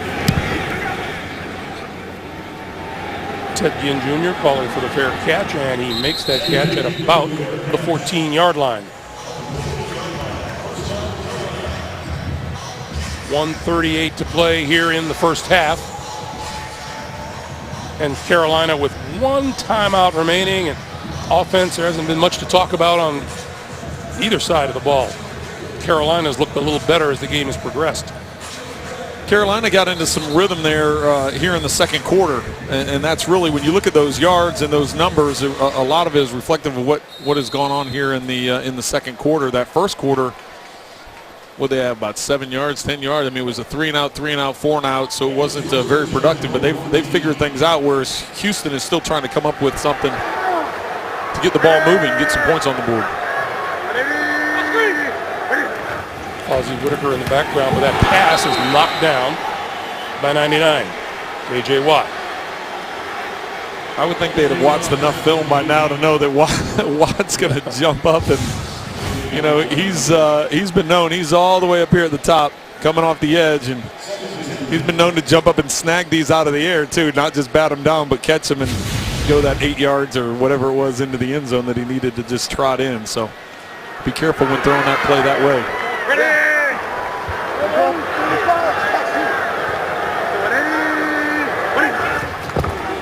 On 2nd and 10, this is Whitaker. Remember when we were talking with Cam Newton yesterday, I said, would you prefer to run at J.J. Watt or away from him? And he said, neither one, to tell you the truth. Neither way. He said either he's going to hit you at the point of attack or he's going to catch you from behind. You can see last season among all defensive linemen how many categories he was first in. Picking up right where he left off. Last week having 6 tackles for loss. And that was just defensively. Add 5 touchdowns that he scored last year, 3 of them on offense, and a safety, and 5 fumble recoveries. Oh, and by the way, he's 290, and he does all that. So pretty impressive for J.J. Watt.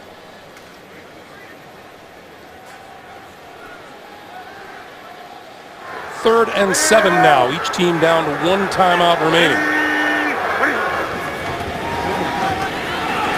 Newton deep down the side, way overthrown. Ted Ginn Jr., the intended receiver. Well, and that was the pressure that was applied from the Texans that time, forcing Cam to throw that ball earlier than he wanted. Not allowing Ginn to get the separation. The timing just wasn't right, so Cam had to flick it down the sideline. It's amazing when you say you flick it down the sideline about 60, 65 yards. Nice flick. Yeah. Keith Mumphrey with a chance to return this one. Drifts back to his own 17-yard line. Near side of the field and out of bounds at about the 30-yard line. That'll bring the Carolina defense onto the field, and that includes Thomas Davis. Back in January, Davis was named the 2014 NFL Man of the Year for his work in the community and for playing excellence. To the guys in this league, I just want to say to you, let's change this world. We're well compensated for what we do. Let's show these kids how much we care about them. Let's give the media something positive to talk about instead of always bashing our league. Thomas Davis, good man. It was a pleasure getting to talk to him yesterday in our production meeting. First down for Mallett. Not only as a player, but as a person, as you say, Greg. Over the middle and complete. And that is Ozzie Whitaker walking off to the locker room early. Well, and there's someone down for the Texans, and they're all waving to the sideline.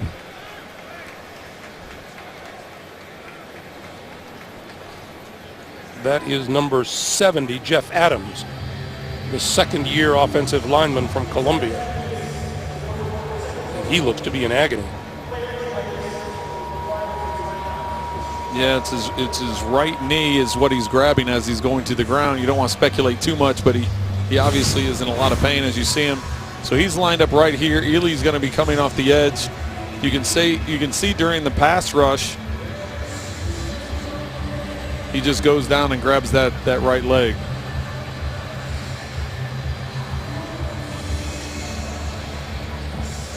Just kind of looked like it buckled on him. Yeah, he planted as he was backpedaling, trying to plant that leg. You could see him plant that right foot to try and anchor in, and immediately hopped up on the one foot and grabbed that right leg. So unfortunately, they're bringing the cart out on the field. And as if this Houston offensive line wasn't in enough disarray.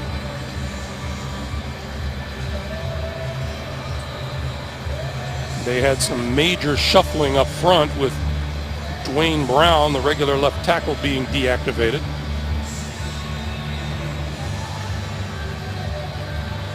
Now Jeff Adams about to be carted off.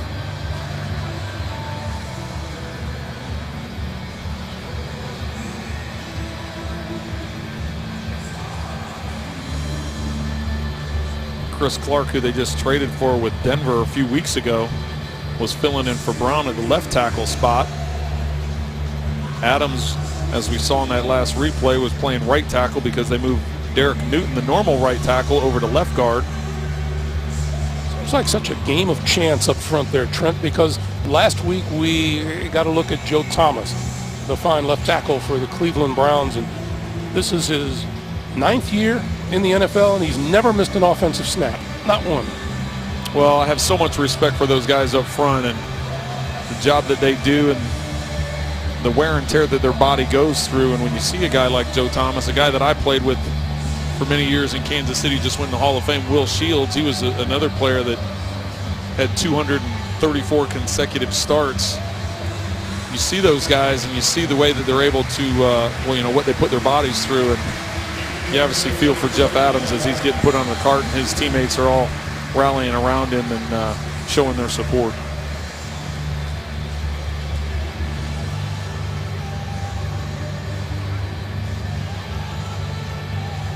Teammates paying tribute to Jeff Adams and the opposition keeping their distance, but still you can tell it affects them too. Well, it is. They all know the amount of work that's put into this. You don't want to see anybody get hurt. And they all spend an entire offseason getting their bodies ready, and see a serious injury like that, it affects everybody. Meanwhile, Kendall Lamb, a rookie free agent offensive lineman out of Appalachian State, has come onto the field. 2nd and 10, 67 seconds left here in the first half. 58 to Mike, 58. I'm not here, coach.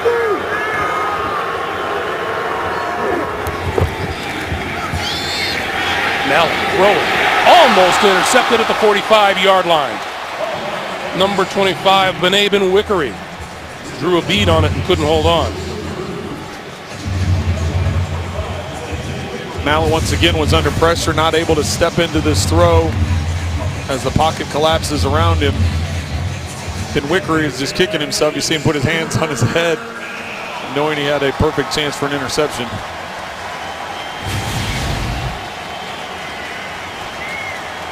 Mario Addison was the one pushing Chris Clark back into Mallett's face. 3rd and 10. Gotta hurry. Didn't get off in a hurry. Delay a game. Offense. 5-yard penalty. Still 3rd down. So Bill O'Brien is going to have to address the offensive struggles at halftime. Well, and I don't know how you fix it. You only have so many offensive linemen that are healthy, so you've got bodies in there, but it's a matter of having the time to do something with it. This is Polk, and Polk just across the 25-yard line. Carolina's going to use that last time out to try and preserve as much time as they can. Again, being one of the better punt returners in the National Football League.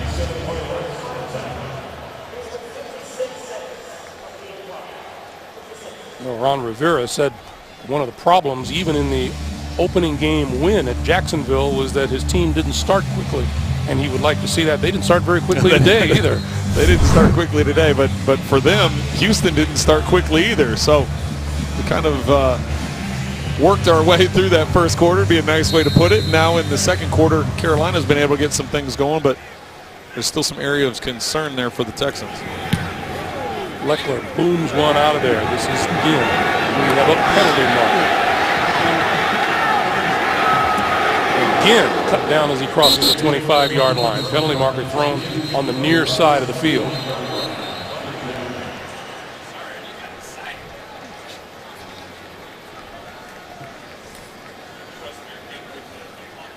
I think the officials are going to ice their arms at halftime. They may need to, because they don't just call the flag. They get together and discuss it, which is, they want to get it right, but it's definitely made for a longer first half.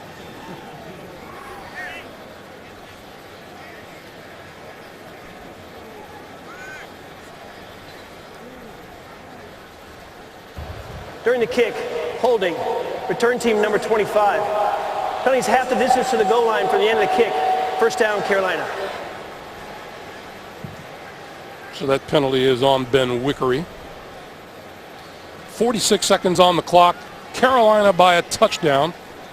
Do they look for more here, or do they go to the locker room with a 1-touchdown lead? Well, I think based on the penalty and the fact now they're down inside their 10-yard line, I think it's more of a traditional hand the ball off, kind of run the clock out. Don't take any chances down this close to your own end zone. And they will give it to Tolbert. And Tolbert out to the 20-yard line, and that's a first down. And you can see Carolina's not necessarily hurrying up to the ball. They just want to get some separation from the end zone. They don't have to run another snap if they don't want to. See if Cam Newton takes a knee here. Now he's going to hand it off to Tolbert. And that will do it for the first half.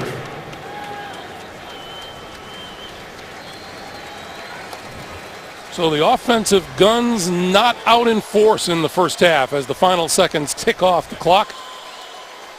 The Houston Texans managed a field goal. Carolina, a field goal and a touchdown. And at the break, the Carolina Panthers with the lead by a score of 10-3. And let's go down to Jamie.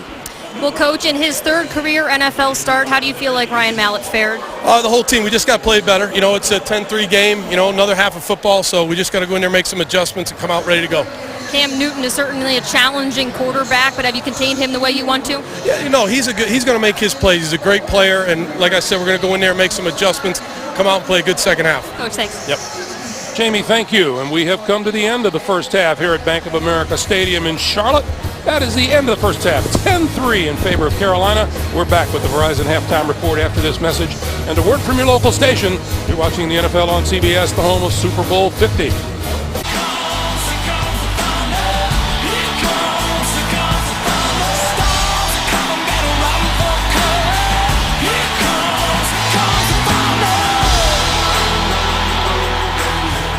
Welcome back to Charlotte as we await the start of the second half. Carolina with a 10-3 lead on the Houston Texans. Let's take a look at the DirecTV Ultimate Picture Cam. The lone touchdown of the day came from the arm of Cam Newton. He finds Ted Ginn Jr. in the back of the end zone. That's the only touchdown we've seen so far this afternoon. 10-3 Panthers. Greg Gumbel along with Trent Green. We heard Bill O'Brien, the Houston head coach, tell Jamie Erdahl that they have to go in and make some adjustments. What kind of adjustments do you make for Ryan Mallett, who's only making a 2.3 yard per completion? Well, they have problems with protection on the offensive line, so there's two directions of thought here. You can either add more guys to protection and only put a couple receivers out, or you're going to get more guys in to protect and only have a couple receivers out. But let's look at the second half here. For Houston, you have to find a way to protect Mallett. You have to find a way to keep him upright and be able to step into his throws. That's when he's a more effective quarterback.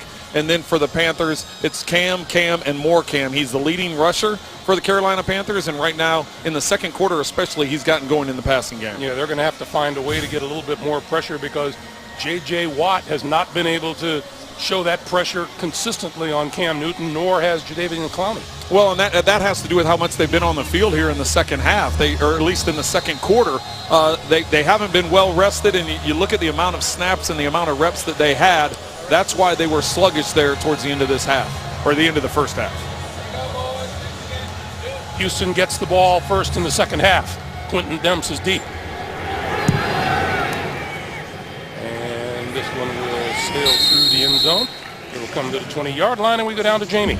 Well, Greg, you guys just said it. We think Ryan Mallett had a tough first half. I certainly wouldn't want to be him in the second half. Ron Rivera just told me they didn't get after the Texans quarterback as much as they would have wanted to in this game. As far as the Panthers offense, tempo and pacing is going to be key. Rivera agreed. That was a really brutal start to the game just for Cam Newton to get going, so it will be key for them. Speed, and Cam Newton's going to lead them to this win. Thanks, Jamie. And, you know, we had the question all set for Bill O'Brien before he even settled into his seat when he met with us. If Ryan Mallett is not the answer, do you go back to Brian Hoyer? Meanwhile, a running play to start things off with Chris Polk. And Polk out across the 30 to about the 33. And to follow up on that, Greg, Coach O'Brien said, listen, this is Ryan Mallett's team at this point in time. Now, he can't say how long it's going to be, but he knew he wasn't going to give him a short leash for this game. He wants to see him for an extended period of time, and so look for him to look for Ryan Mallett to be in here the rest of the way. This is Polk again, and there's nothing there for Polk. He's racked up by the rookie linebacker Shaq Thompson. First half numbers favoring the Panthers, as you would expect, with the struggles offensively for the Houston Texans. Well, and highlighted there is the number of penalties. That's why it's hard to get in any kind of rhythm for either of these offenses. The number of penalties, and then there have been injuries on both sides as well. That's why the sun's going down. 2nd and 10, Mallett throwing, and he's got a man across the 40 and close to a first down. That's DeAndre Hopkins. And that is a first down. Well, and you can see the tempo that the Texans are attempting to get into with that first completion of this drive. They got up to the ball, they snapped the ball quickly, and now they're continuing to go in this no huddle. Not necessarily a 2-minute type of tempo, but they're going with the no huddle just to increase the tempo and get into some kind of rhythm. Mallett throwing, and that's complete, and hit immediately after making the catch is Alfred Blue. Thomas Davis with the hit.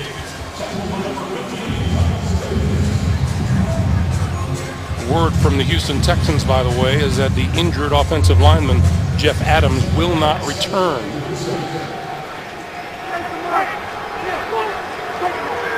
Second and 7. And they give us to Blue. Blue across midfield into Carolina territory to the 48, and it'll be 3rd and 2. Charles Johnson with the stop as you look at the Texans' first half possessions, and just not a whole lot to show on offense today. Well, we just saw Alfred Blue carried on that last play, and that's the biggest gain he's had all day, 5 yards. He's only got 4 carries for 6 yards, so they need to get the run game going to take some of this pressure off of Ryan Mallett. 3rd and 2. 2 yards to keep the drive alive for Mallett and the Houston Texans. Mallett throwing, and out of the backfield, one-handed grab by Chris Polk, and he got the first down. Fine job by Polk. Tillman and Harper hitting him not long after he pulled it in. Well, Polk does a tremendous job of this one-handed catch, securing the football. The spot that they've been giving him is enough for a first down. That's a catch under pressure. New set of downs for Mallett at the Carolina 45. This is Polk. Polk is a 4th-year running back out of the University of Washington. And it's been running back by committee since the loss of Arian Foster. Well, it has been, and really, Blue is your main running back that you like to use in first downs. But now that they've gone to this no-huddle spread look, this is something that fits better for what Polk's game is. 63, 58 to Mike. Hold on, what's the protection? 63. 63. Mallett looking at a 2nd and 7. Mallett. And that is complete to the 26-yard line to Cecil Shorts III. And for all of his troubles today, Ryan Mallett stuck that one in there. Well, in this entire drive, it's about getting your quarterback in rhythm and firing in there, and he just seems much more confident right now as he's stepping into his throws. The first half, there was a lot of throwing off his back foot, throwing with pressure in his face, but so far in this drive, he's been very consistent. On first down, this is Polk again, and Polk inside the 25 to about the 24 and a half, maybe the 23-yard line. And by getting this running game going, you also take some of the pressure off of the offensive line. It's a matter of the guys up front for Carolina were really getting after the quarterback, getting after Ryan Mallett in the first half. You can find some balance. That takes that away from the defensive line. 4 first downs on this drive already. This is DeAndre Hopkins. And Hopkins at the 15.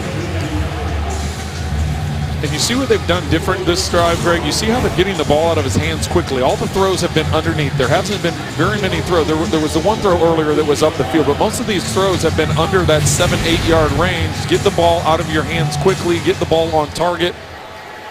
This has been a nice drive for the Texans to open up this second half. First time into the red zone today.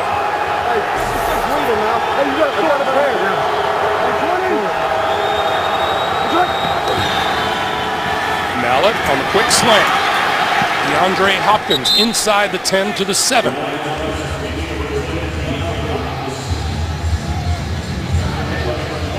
One of these quick pops doing a quarterback's percentage good. It is, and it's it's getting into that tempo. I keep saying tempo and rhythm, and that's something that Mallett was never able to get into in the first half.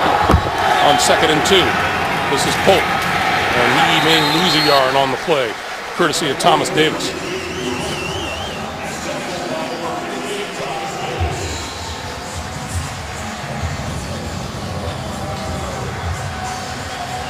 So Mallett and the Texans now looking at a 3rd and 2. They can get a first down without getting a touchdown.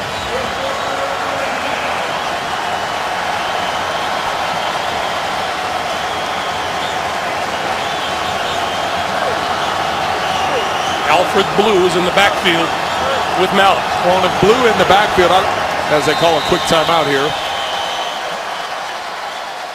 You started to say? I was going to say with Blue in the backfield, I would think more of a play-action pass because the Carolina's going to think with Blue in there there's going to be a run inside the tackle. So give that play-action pass, bring those guys in there, and then you had the 4 guys out wide to where you could get a rub route in. See Bill O'Brien, the head coach there, off to the right. I thought he was an absolute delight to talk to during our meeting.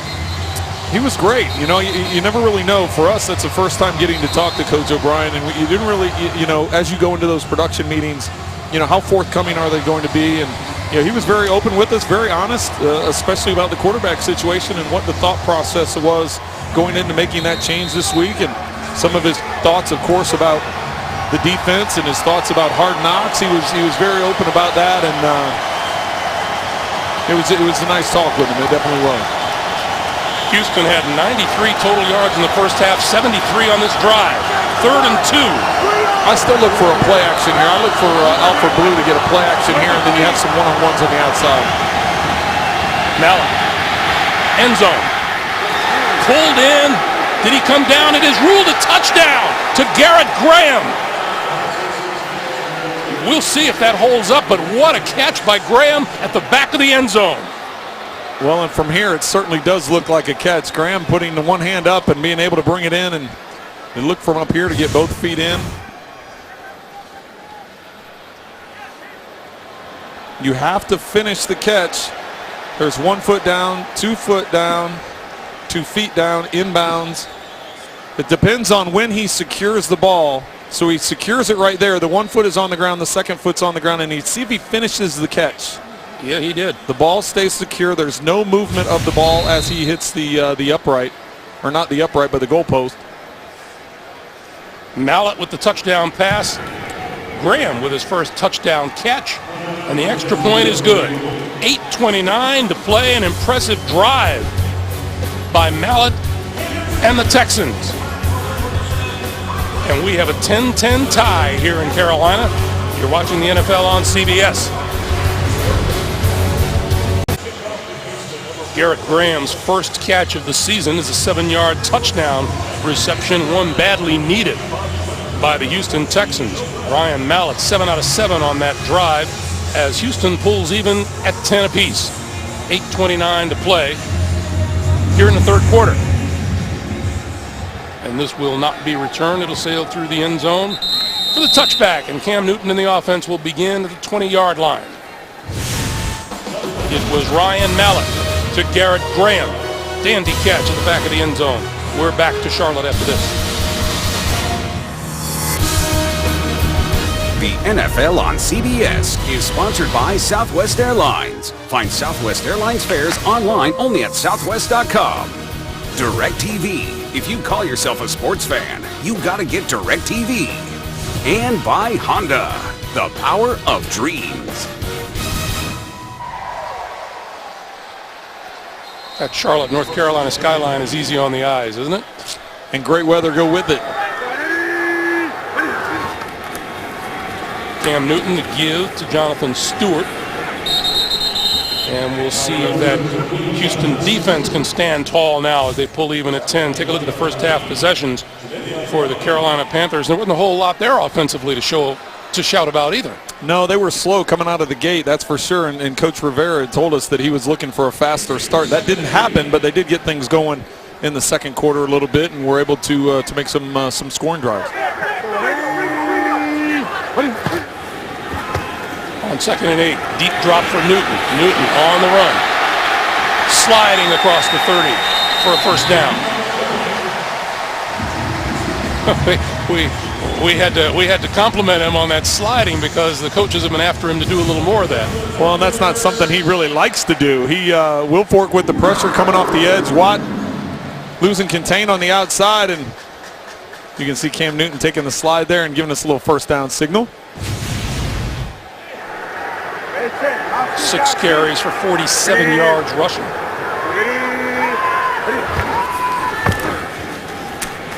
Newton over the middle, incomplete. Fans want a call against Quentin Demps covering Greg Olsen.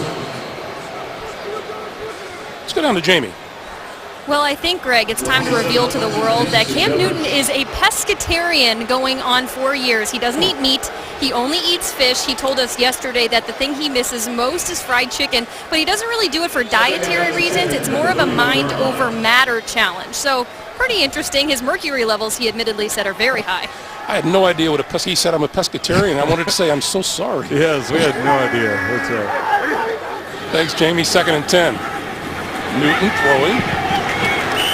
Overshooting. Devin Funchess, the man coming across. And 3rd and 10. We've since found out that means that they need anything except fish, and a lot of it. Yeah, he, it was pretty amazing. He said he still has a sweet tooth. He'll eat some of the not necessarily good things for you, but he stays away from meat and chicken, and it's all about discipline. Jamie touched on it perfectly. It's more of a discipline thing, not necessarily because he wants to have a certain type of diet. It's just to prove to himself he has that discipline. Newton with time, throwing this side of the field, incomplete, but here's the penalty marker.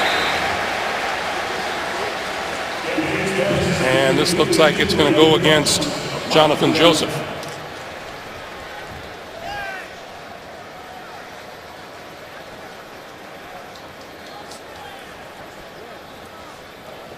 Illegal contact. Defense. Number 24. It's a 5-yard penalty. Automatic first down.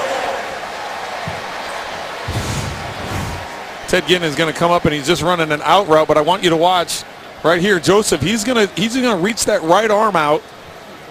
Right when Ginn tries to make the cut, he reaches that right arm out and wraps it around his waist, and that's what the official sees and why the flag was thrown.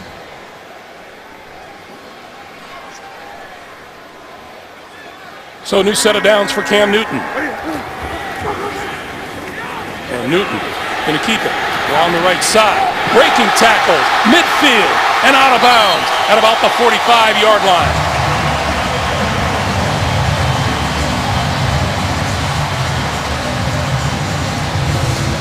Cam Newton just with the read option. He's going to be reading it right off of outside linebacker John Simon.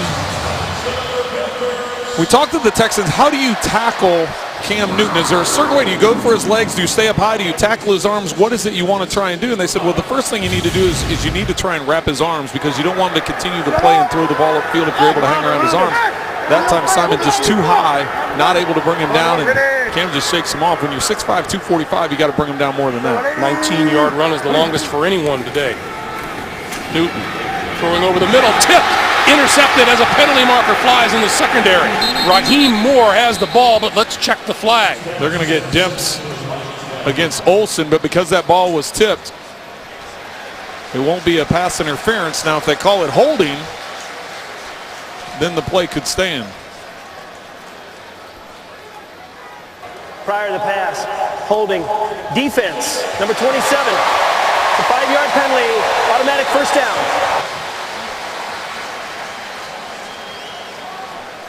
Watch Dempsey. He's going to be man-to-man on Olsen.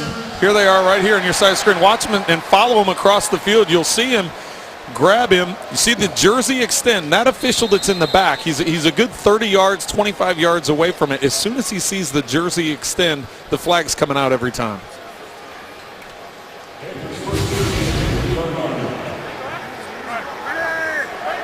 So the turnover goes up in smoke for the Texans. From the 40 to give this to Stewart. Stewart trying to bounce it outside and dives for a couple of yards. You know, we even in pregame warmups, you look at the sheer size of Cam Newton. You know, Ron Rivera was a pretty good linebacker in his day for the Chicago Bears, and I asked him if he's ever imagined a quarterback that big running at him, and he just kind of rolled his eyes. Well, the funny story he told is how many people come up to him and say, I didn't realize you were this big. He said, because you're standing next to Cam all the time. And he goes, well, Cam is such a large man. He said, it's, you know, it makes him look small. So, and Ron shared with the fact that a guy Cam's size would have played a different position when he was playing. Over the middle. Great grab at the 30-yard line by Greg Olsen.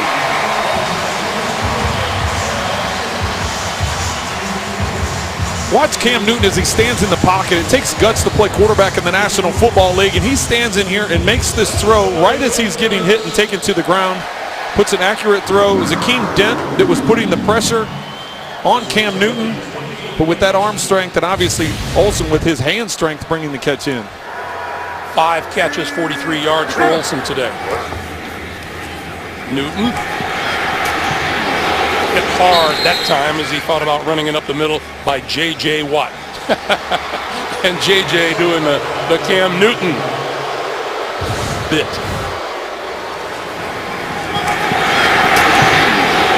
Nice little pop, and then J.J. with the pose, first down the other way. He's always creative with it. He's got the numbers to do that.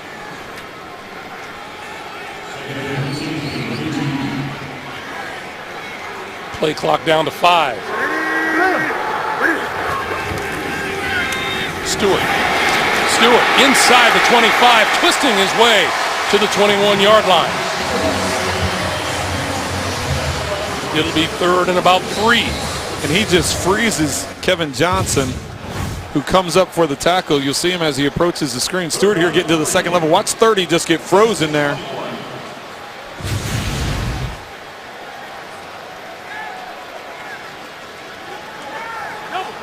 So Newton under center, 3rd and 3. Florida! 10th play of this drive.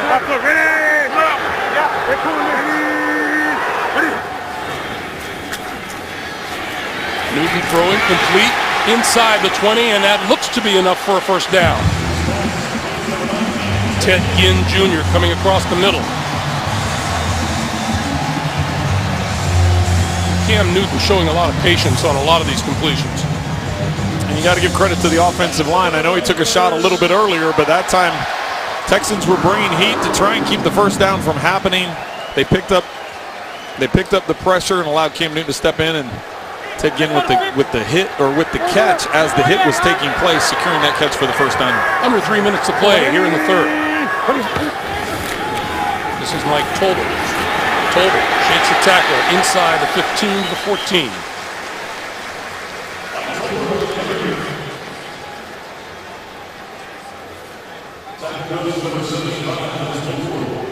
This Carolina team won its 2nd straight NFC South championship last year with a 7-8-1 record, and had to come on with a rush at the end of the season to do it. Well, and the amazing thing about it is they had to go on the road for the playoffs and win a playoff game after having that losing record. But this is exactly what Carolina needed. They needed to answer the Texans' scoring drive to open up this half with a long drive of their own. Newton got rid of it. Incomplete. And Newton was lucky that Jonathan Joseph was dialed in on Mike Tolbert and was coming up to try and secure the tackle and not paying attention to the ball, because this could have been a pick going the other way. Ball comes out a little bit high towards Tolbert. You'll see Tolbert coming out into the flat here. As a quarterback, does your life pass in front of you when that happens? It's one of those ones you release the ball and you wish you had a string on it. There's some of those you just wish you had a string to pull it back real quick. 3rd and 6. Panthers need the 8-yard line for a first down. And they'll take a timeout. 2:09 to play in the 3rd. 10-10, but Carolina knocking on the door. The view from on high with 2:09 to play here in the 3rd quarter. 3rd and 6 for Cam Newton and the Carolina offense. Newton to throw for it. Complete. Inside the 10. First down and goal at the 6-yard line to Tolbert.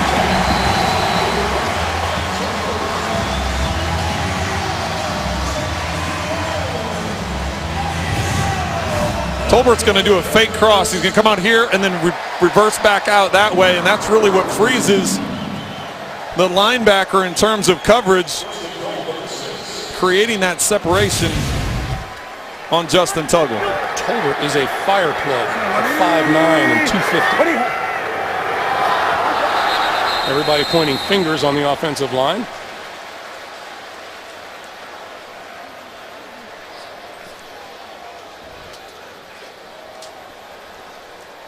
Clete Blakeman will get the last point.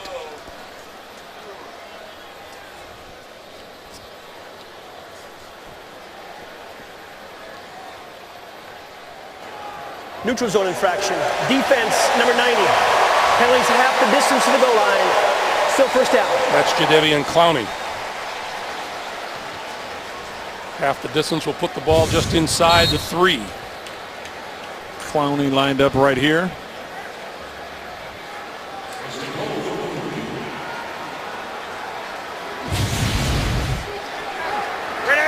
First and goal. Stewart in the backfield. Newton on the quarterback draw, diving into the end zone for the touchdown.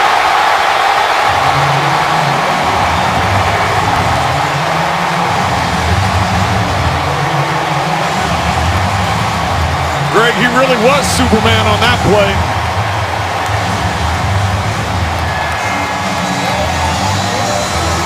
This is a called quarterback draw.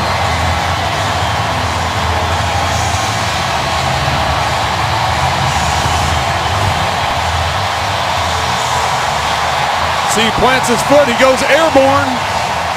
And Raheem Moore, not a prayer to stop it.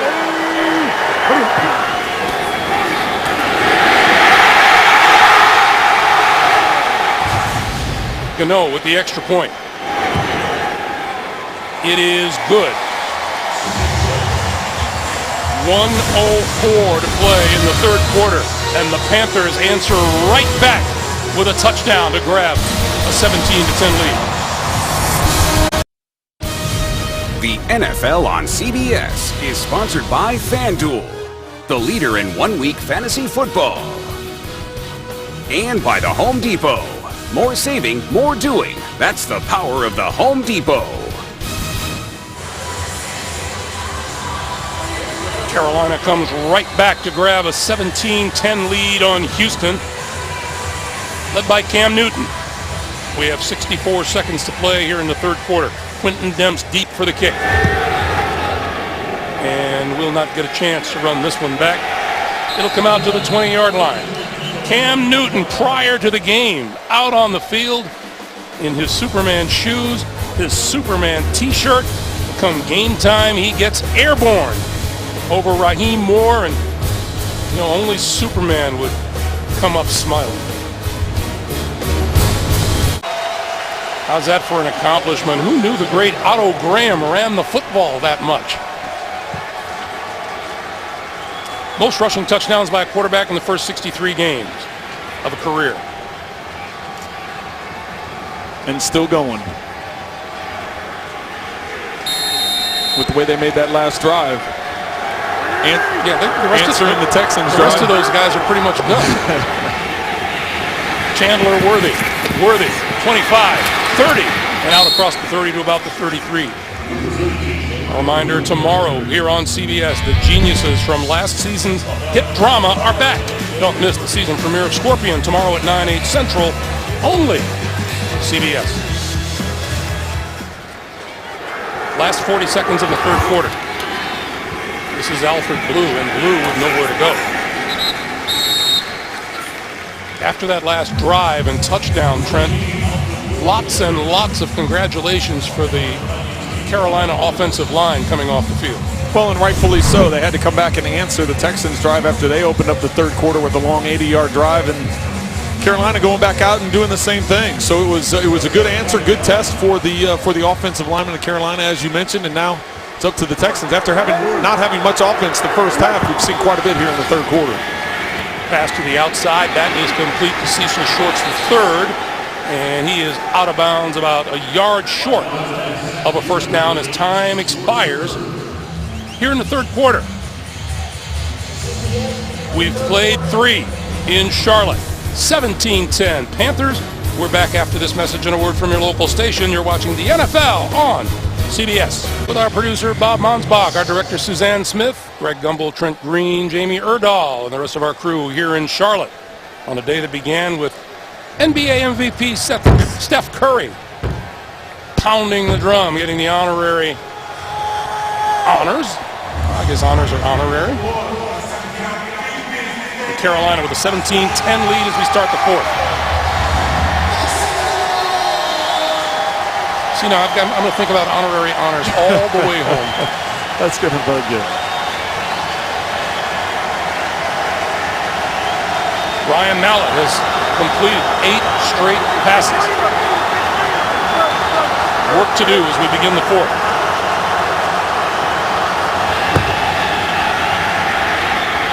They want to break that string. 2nd and 10. Polk out of the backfield.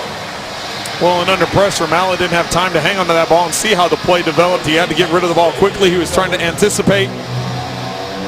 Had to release it early and really didn't have much chance from that point.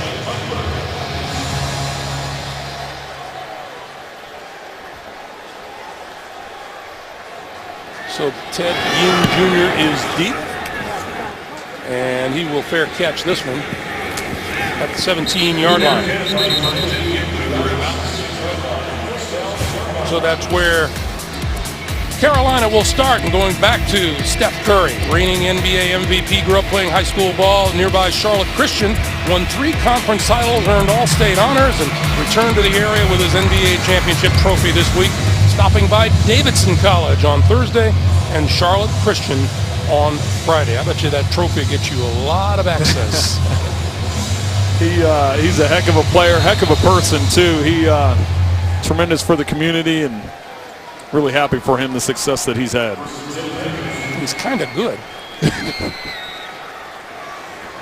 Without a doubt, that's for sure. I just can't get over how quick his release is.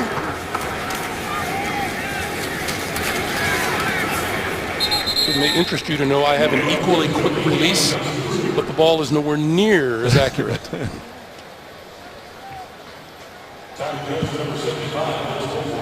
There's Del Curry, his dad, who was a really good shooter in his day. That's perfect timing, catching him flossing as he's watching the game, but good hygiene is never out of style, I guess. Welcome to television. 2nd and 8. We'll thank us later. That's right. Newton over the middle. Olsen, the intended receiver. It'll be 3rd and 8. When that ball was tipped, that was something we saw a lot of in the first quarter when there was plenty of pressure applied to Cam Newton, and his arm was either being hit or balls were being tipped at the line of scrimmage. That time, having Olsen down the middle of the field, but because of that tip, not allowed to get to him. From the start of this game to now, Trent, it feels like the running game has just been an afterthought. Yeah, Cam's had some effective runs, but it's been in big chunks and just not a real consistent, steady running game from either team. Speaking of, Newton up the middle, diving for the first down and got it. Out to the 27-yard line.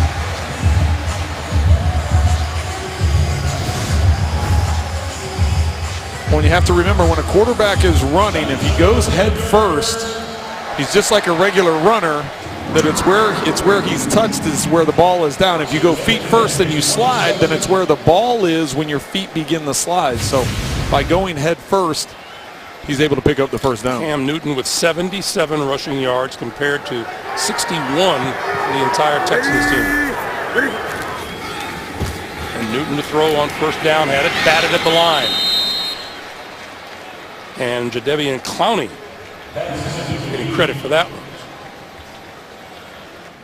Well, Jadeveon playing once again, only 27 miles from his hometown, coming off the edge.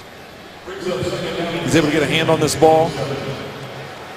He talked about the number of family and friends that were going to be in attendance, and he always plays inspired football, but he had a little something extra today being in front of the hometown people. Jonathan Stewart to the outside. That was the 30th snap played today by Jadeveon Clowney. He played 30 last week. Bill O'Brien indicated that he would get more this week. Well, and he was very clear when we had a chance to talk to him. He wants to play as many snaps as they'll give him. It's the Texans that are monitoring things. As you see his family here, there's his mom.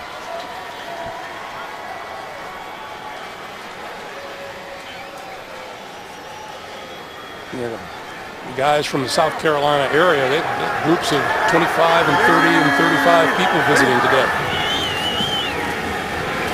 Newton under pressure, trying to spin away, escapes once. A helmet goes rolling out, and he's down inside the 15-yard line. Eddie Pleasant, Quentin Demps.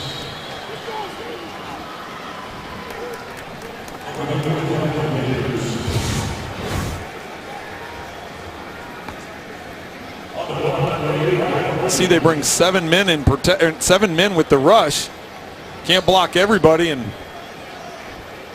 Pleasant's the first one to get after him. Helmet comes flying off before Demps comes and cleans it up.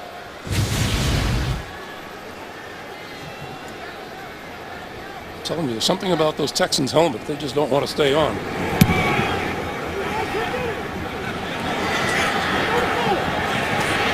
This is Mumphrey trying to turn the corner. Back to about the 45-yard line. 11:46 to play here in the fourth quarter. Superstars on both sides of the ball. And right now, Cam Newton, his guys, with a 1-touchdown lead.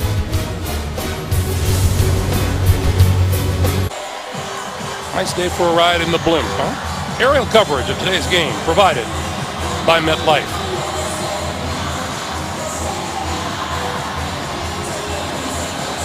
Texans looking to win their first of the season. Carolina looking to go 2-0.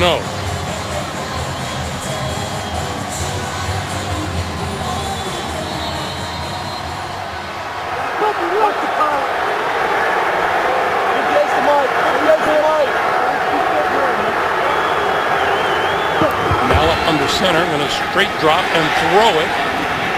And he underthrew it. Intended for Cecil Shorts.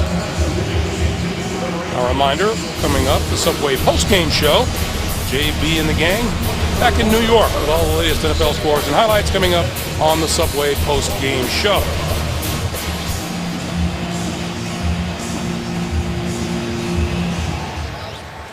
See if the Texans take advantage of this good field position.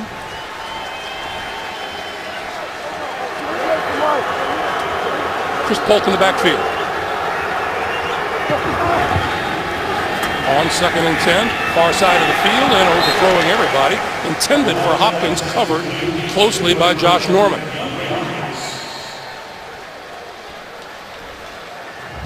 The thing I've noticed about Josh Norman today, Greg, is he has a tendency to look back at the quarterback. He talked about trying to focus on the quarterback, and even that time, as the play's going down the sideline, he faces back, squares up, and tries to jump. That's the second or third time today we've seen him do that. So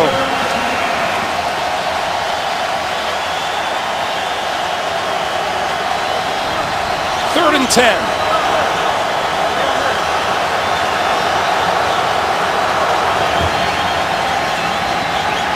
Mallett over the middle and a bullet in and out of the arms. Is that a completion? If it's a completion, it's a fumble. Josh Norman covering.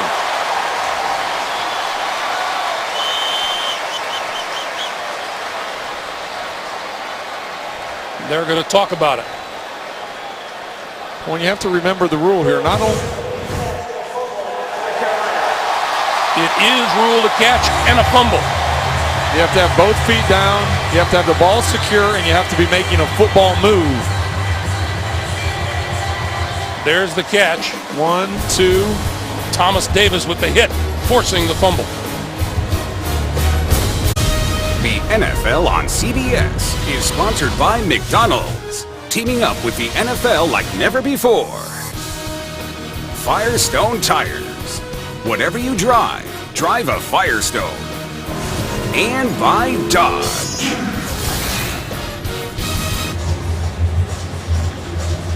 Welcome back. Clete Blakeman about ready to make his announcements. Question is if Cecil Shorts III made a football move with the ball. After review of the play, the receiver did not maintain control of the ball, therefore it is incomplete pass. Brings up 4th down, the previous spot. Please put 11 minutes, 31 seconds, 11:31 on the game clock. Let's go to Mike Carey in New York. Mike? Hey, Greg. This year is a little different than last year. A receiver has to have control, check, 2 feet down, check, but then have the ball long enough to become a runner, to be able to ward off an opponent or avoid contact. There were no more steps after that second step. The ball stripped out, incomplete. All right, Mike, thank you very much. And the punt is going to be downed just inside the 20-yard line. So with 11:22 to play, Cam Newton and the Carolina offense back onto the field. And a reminder, next Sunday the NFL on CBS brings you doubleheader action. Trent and Jamie and I will be in St. Louis for the Steelers and the Rams. The Chargers will take on the Vikings. Then in game 2, the Bears and Seahawks take center stage. All begins with the team that'll take you all the way to Super Bowl 50. JB and the guys on the NFL Today.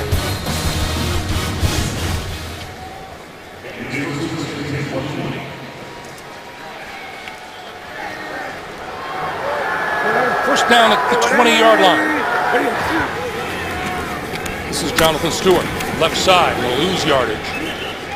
Back at the 17-yard line, Vince Wilfork and Whitney Merciless with the hit. Well, and you have to give Carolina credit for attempting to stick with the run. You mentioned earlier, Greg, that Cam Newton is leading them in rushing with 77 yards, but Jonathan Stewart now has 13 carries for only 50 yards. As the Texans defense tries to keep them one-dimensional. On 2nd and 11, Stewart to about the 22. I mentioned Vince Wilfork on that last play. It's strange to see Vince in anything but a New England uniform, isn't it?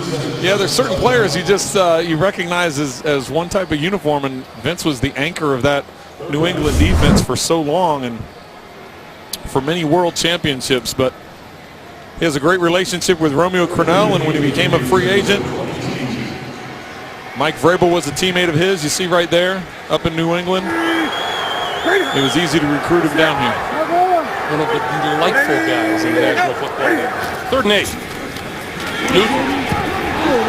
And on the slant, trying to break on the football, intended for Devin Funchess, was Kevin Johnson, the rookie cornerback from Wake Forest. Saw it coming. You see right here on the outside, Johnson reads that all the way. Funchess, the big 6'4" receiver out of Michigan, but Johnson planted that foot, drove on it before Funchess even did, and was in position to get the interception. 4th time today, Carolina's gone 3 and out. Keith Mumphrey back at his own 22-yard line.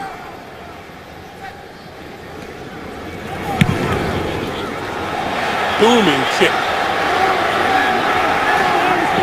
Back at the 16 and right up the middle is Mumphrey. Just across the 30 to about the 32-yard line. 9:52 to play in the 4th. Neither quarterback going to be writing home about their performances here so far today. We still have time. Chris Polk in the backfield behind Mallett. Polk with the handoff and hit right off the bat by Bené Benwikere. Just a reminder, your weekend begins here with Thursday Night Football on CBS and NFL Network. Washington visits Eli Manning and the New York Giants here on your home to Super Bowl 50, CBS Sports.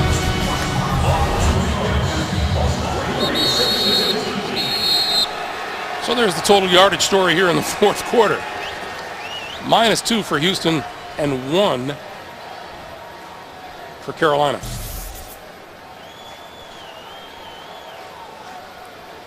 The official came up and was talking to Derek Newton,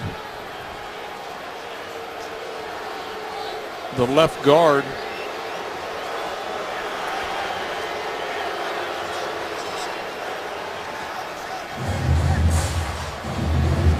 Number 72 has been identified as having medical issues. He's got to go out for one play. And that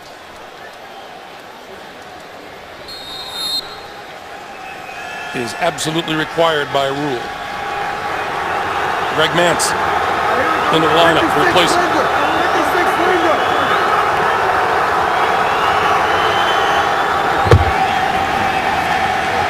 Mallett throwing over the middle, intercepted. Picked off by A.J. Klein, and Klein returns it close to the 35-yard line.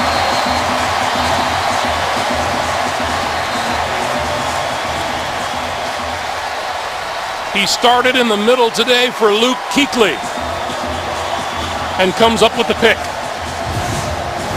The coaches were raving about A.J. Klein, just what type of player he was, what type of pro he was, knowing that he could play multiple positions. They had no worry at all about him filling in for Luke Kuechly.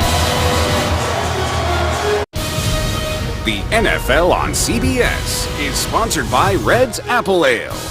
Pick different. And by a Subway footlong. There's nothing bigger, nothing better. Subway. Eat fresh. Welcome back. 9:02 to play in the fourth quarter. Cam Newton, play fake, with time, going for it all, to the end zone. Touchdown! Philly Brown.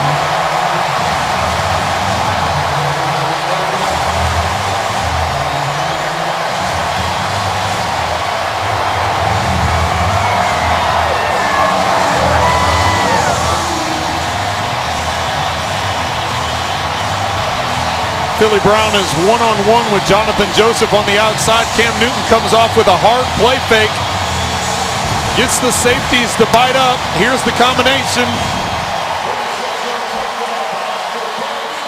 Gives a little nod to the outside to get Joseph's hips turned. Then takes it inside to the post. That is just like they drew it up.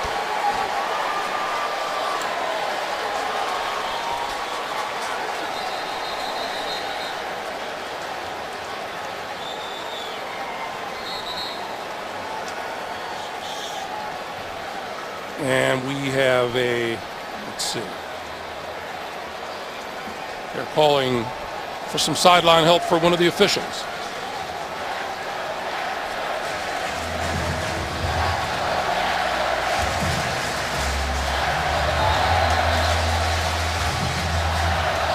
Is that line judge Carl Johnson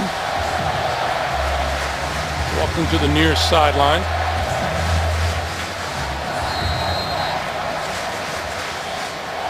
He needs a little hydration.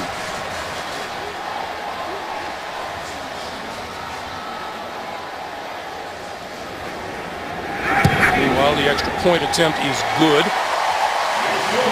And with 8:53 to play in the fourth quarter, Carolina stretches its lead to 24-10. On the hard play fake, you're going to see Demps come up in formation. He's going to bite on that fake, but you're going to see the route just a nod to the outside with the deep post. So as Cam Newton comes off of this hard play fake, he sees the safety drop. Sees Brown with that outside nod.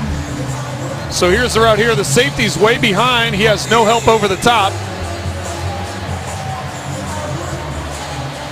Cam Newton puts it in a place, and Philly Brown jumps up, catches it at its highest point, so it doesn't allow Jonathan Joseph to come up and make a play.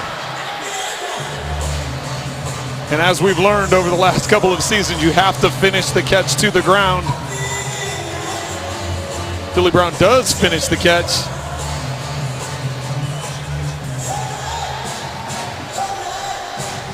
You know, you really have to do some jumping if you're going to high-five Cam Newton. I like the excitement that he brings to the field. He definitely enjoys playing football. You can get that from him. A.J. Klein's interception. Set it up.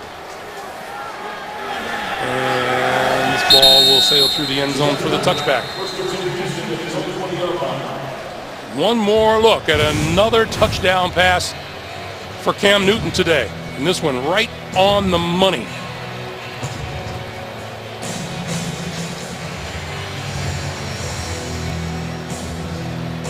And then for the fans, it's football giveaway day here in Charlotte.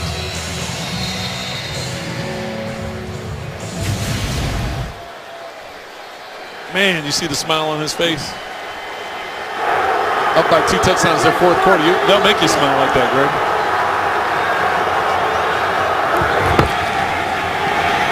So Mallet, and we get a penalty marker on the near side of the field.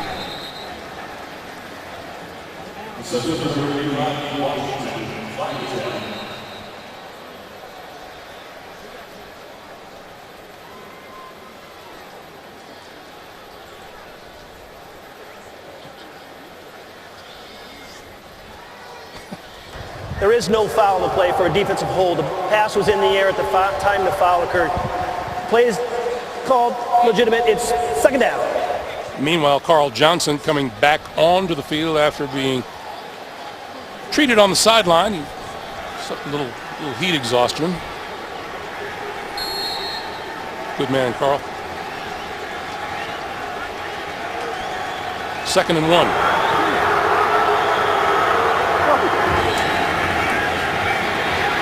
Mallet lofts it up, has a man open, and he hits him. 30, inside the 25 is Nate Washington. Lost his footing, thought he had 6 and couldn't maintain the balance. Ryan Mallett has time. Nate Washington here at the top of your screen.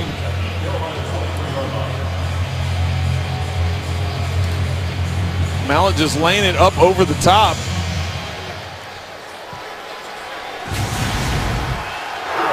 So all the way down to the 23-yard line, 48-yard pickup. And here are the Texans knocking on the door. Mallet over the middle, inside the 15-yard line to DeAndre Hopkins. Being down by 2 scores, the defense knows what the Texans are going to do. So for this depleted offensive line, kind of a patchwork offensive line that they've put together here, giving Mallet time to throw, especially these last 2 completions. Mallet stepping up, throwing, incomplete. Intended for Cecil Shorts III. 7:26 on the clock. That time Carolina showing like they were going to bring pressure and dropping out into cover 2 and dropping back in zone, forcing Mallet to try and hit the underneath throw.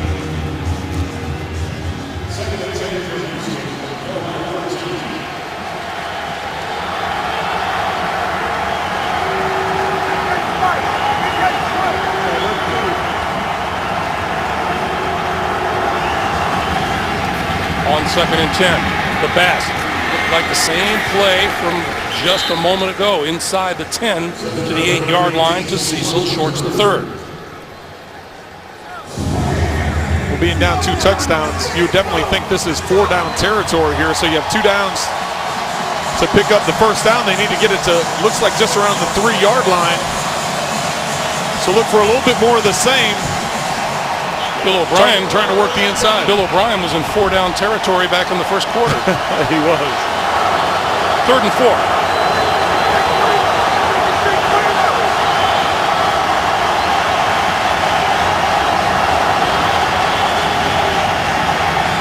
Mallet lobbing for Polk out of the backfield. And it'll be 4th and 4. That's just recognizing that the defensive end was peeling off on your running back, so he just tried lobbing it out there, hoping that Polk could run underneath it.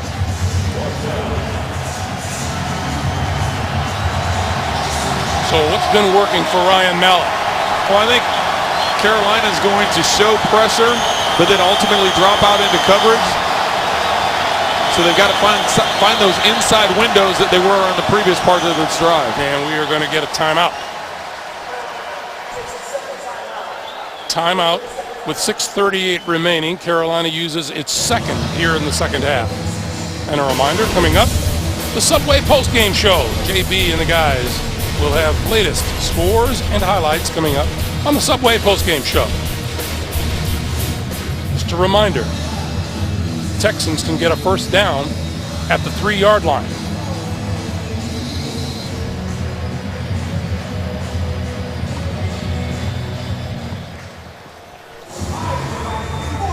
So based on what they've been doing this drive, look for something inside again. They're going to spread things out with moving Polk out into the formation, spreading him out wide with the 3 wide receiver look. Got Graham in there. Garrett Graham is the tight end, the stand-up tight end to the left. Right now, all this shifting and movement and talking that's going on is just to find a declaration and find out if they're in man-to-man or zone, where he wants to go with this ball quickly. Mallett pulls it down, gonna run for it, gonna get there for the touchdown.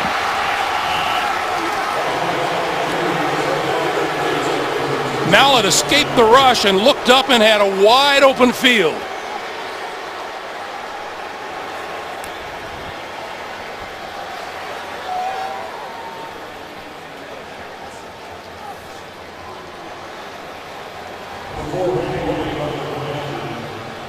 A couple of times in this game we've seen one team score and the other team answer.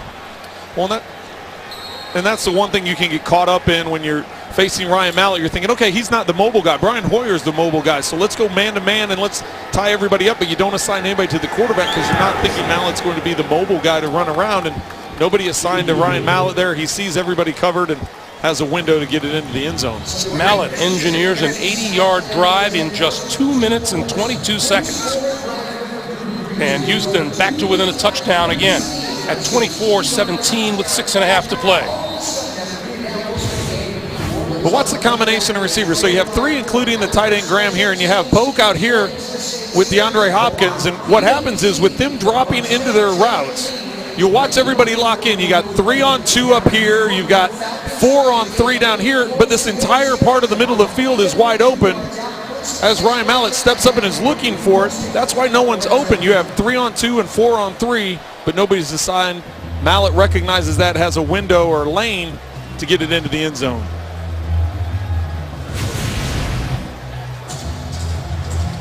Seven plays, 80 yards.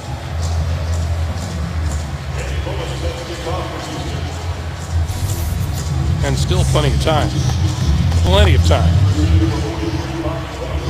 Timeout situation. Houston has 2 remaining. Carolina has 1.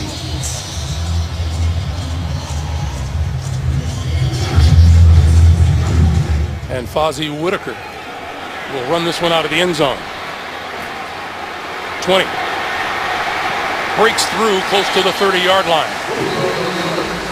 Carlos Thompson with the tackle. Those of you just joining us, number 1 has had himself a heck of a day, Trent.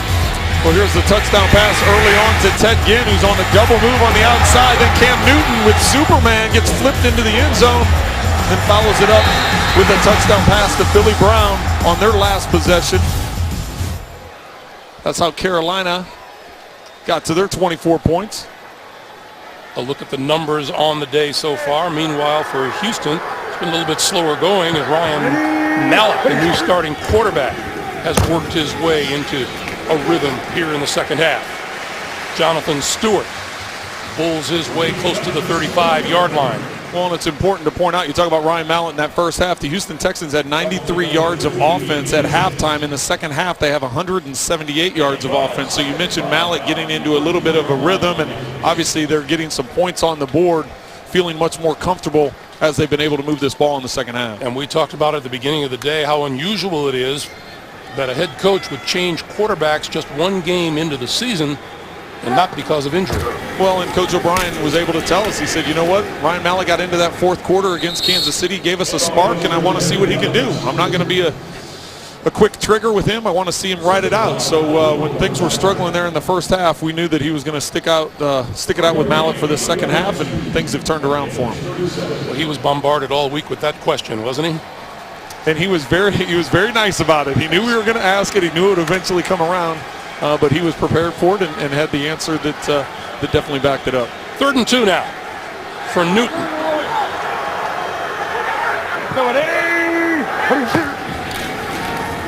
The play fake to Stewart. Newton throws it back, and wide open is Greg Olsen.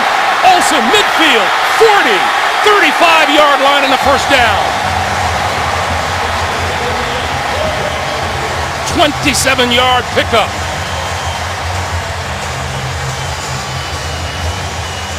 What the Carolina Panthers are going to do, they're going to overload and put an extra offensive lineman to one side and put Olsen. Olsen's going to be on the short spot here, lined up as a tackle, but he's eligible and he's going to sneak out the back. Cam Newton's going to roll out this way. You get the defense to draw across, you bite them in, you feed them in, and then Olsen sneaks his way over to that backside, and you hit the throwback for the big game. Olsen had just 1 catch last week. He has 6 for 70 yards today. This is Stewart. And for those of you who have just joined us, J.J. Watt has not been the disrupting force that one would normally expect. He's had some plays, but he hasn't been the consistent force. Carolina has done a nice job mainly double teaming him. You'll see him with guards and tackles, sometimes tackles with a tight end. Very rarely do you see a running back on him, but they're putting a lot of big bodies on him and trying to wear him down, especially in the second half. You look at time of possession, it's been a case where they're trying to wear him out. 3:45 to play in the 4th.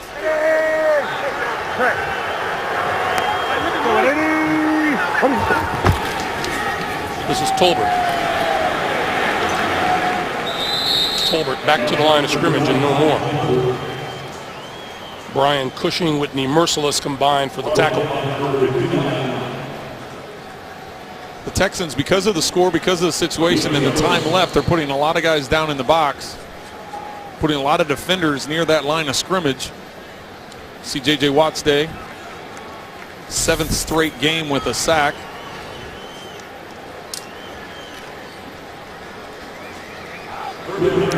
Three minutes to play. 3rd and 9, and a big down for the Houston defense. Newton pumps once, throwing, incomplete. Inside the 10-yard line, intended for Olsen. And covered well down there by Quentin Demps and by Raheem Moore. Well, that's a prime example of the protection and the time that Cam Newton has had most of this afternoon. Really nowhere for Cam to put that ball. Try and put it high and on the back shoulder and see if Olsen can't get it as the Panthers are lining up to try a 53-yarder. 53-yarder. Gano 0 for his last 3 from 50 or more yards going back to last year. This one on his way and not even close. This one was blocked at the line of scrimmage. So look at the field position now that the Houston Texans get with 2:44 to play and 2 timeouts. It appears that Jared Crick right here, number 93, it appears he's the one that's going to get a hand on it. You'll see the push. He's lined up right next in between Wilfork and Watt. Knew he got a hand on it. And now because of that attempt, this gives the Texans good field position with 2:44 to go.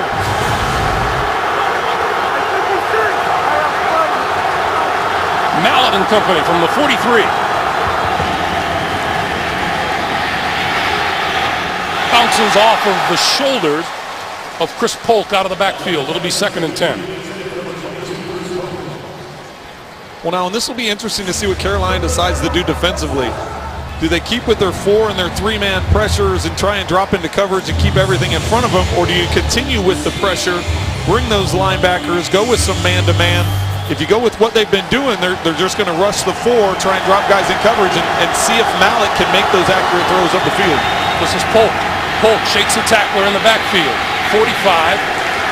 works his way to the sideline. Clock continues to move as he'll be marked down at the 47-yard line. Thomas Davis with the tackle.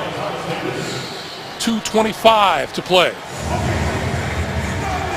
That time Carolina decided to bring pressure, brought pressure from the strong side. Mallett recognizing it, checking to the run away from that pressure. Now on third downs, they try and get the crowd noise into this. 3rd and 6. Got man-to-man down here. Hopkins and Norman. Mallett with a bullet, and DeAndre Hopkins wasn't looking. Going to get a roughing the quarterback, it looks like. Personal foul, roughing the passer, defense number 94. Late hit on the quarterback. Penalties 15 yards to their previous spot. First down, Houston. Defensive end Coney Ely.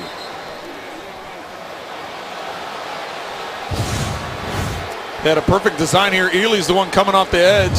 He's going to get the penalty here. But they had a disguise of pressure, so Mallett thinks he has man-to-man. You can see Ely takes a couple extra steps as he hits Mallett. Makes no sense. You got him off the field, bringing up a key 4th down. All of a sudden, you give him first down on your side of the field. Polk to the 35, and that takes us under 2 minutes. 1:56 to play here in Charlotte. Houston looking for the tying touchdown. Along with Trent Green and Jamie Erdahl, Greg Gumbel back in Charlotte. A game that started sluggishly has turned into a heck of a tussle. 24-17. Carolina, a minute 56 to play. Houston looking for the tying score.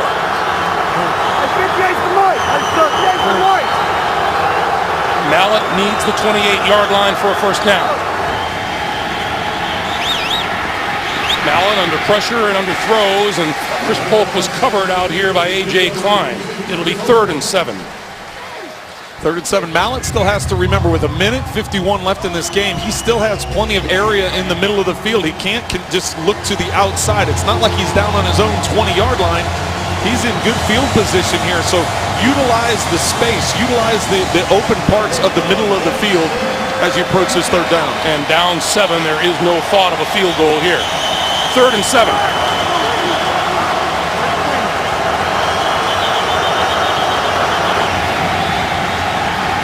Mallett throwing, complete. Nate Washington. And Washington, let's see where his forward progress is marked, very close to a first down.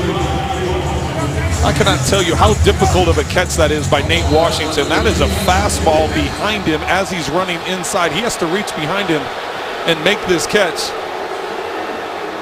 They stop it for a measurement.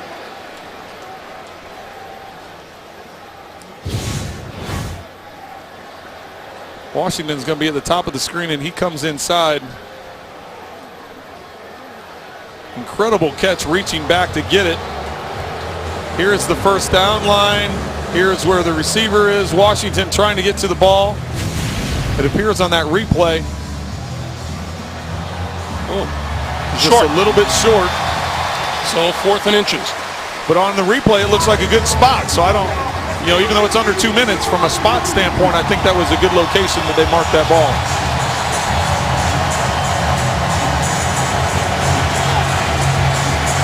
Fourth down, you have a patchwork offensive line, Greg. You got three different guys up front because of injuries.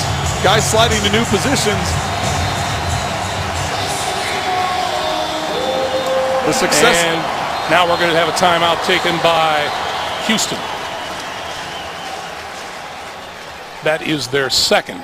So each team down to 1 timeout. He set the game clock to 1 minute 27 seconds. 1:27.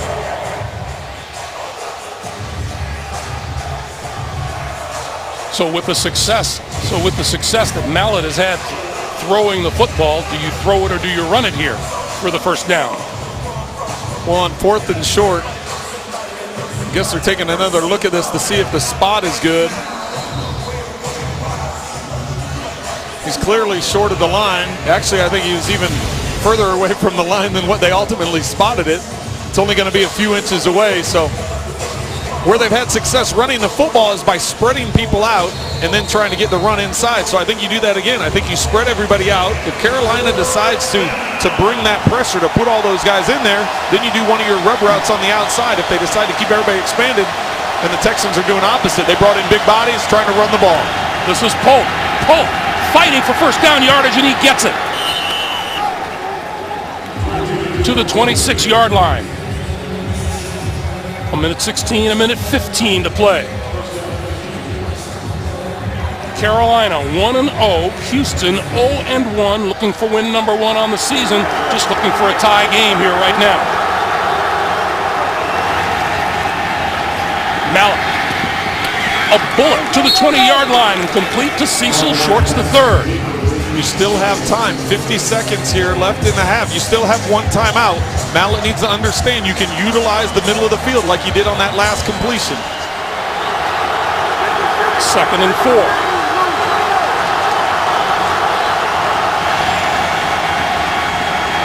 Mallett throwing it far side, threw it away. Stops the clock with 32 seconds to play. And it'll be a 3rd and 4. Smart decision, stopping the clock, throwing the ball away, realizing there's pressure coming up the pocket. On 3rd down now, with 30 seconds, you need to continue to put the ball in the air. So you can still utilize the middle of the field. So because you're close to the end zone, you utilize the middle of the field, you can get everybody up and spike the ball. You don't have to burn the timeout if he's inbounds. It's different than having the full field where you have to stretch. Because everybody's condensed and close together, you can still get a ball inbounds, get the first down and spike it and save that timeout. And we get a timeout called by Carolina. Carolina takes 3rd and final timeout. This is a 30-second timeout. So Carolina is out of timeouts now.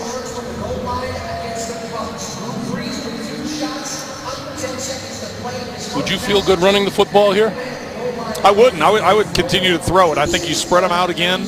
You see what they're going to do. What Carolina has shown is they bring their safeties down, or one of the 2 safeties, to act like they're going to bring pressure, and then they bail them out so that they have help over the top.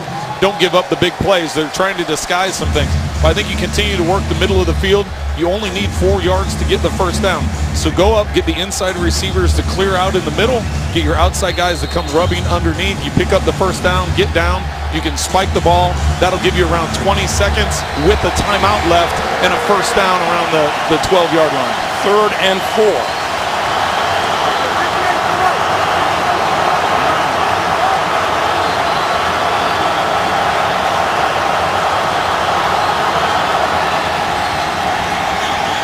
Mallett going for the end zone and overthrows everybody, and we have a flag on the far side of the field. It was Ely that was offsides. He got leaning on that snap count, and if Mallett had realized that, you could just throw a jump ball in the end zone because it doesn't matter. You've got a free play. If it is on Carolina, then it's first down for Houston. Offside. Defense. Number 94. Player was in the neutral zone at the snap. It's 5-yard penalty. Yardage is enough for a first down.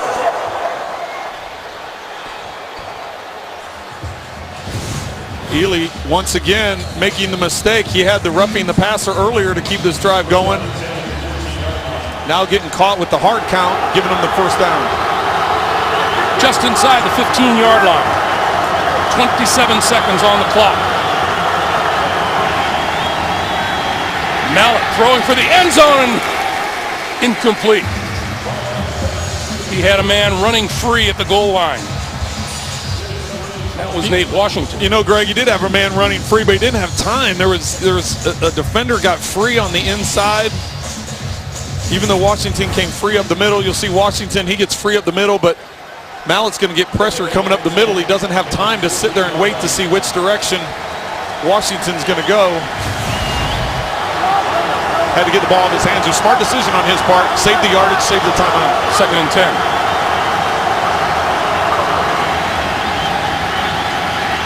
Mallett under pressure. Going down. Tried to throw it away.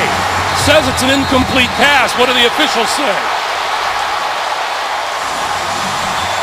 Clock continues to move and now stopped with 9 seconds to play. Well, here's the problem. Even if it is an incomplete pass, it's going to be intentional grounding. Right. So that's the mistake that Mallett makes on this. Is I know he doesn't want to go down with the ball, but go down with the ball, use the timeout, and then it gives yourself some time.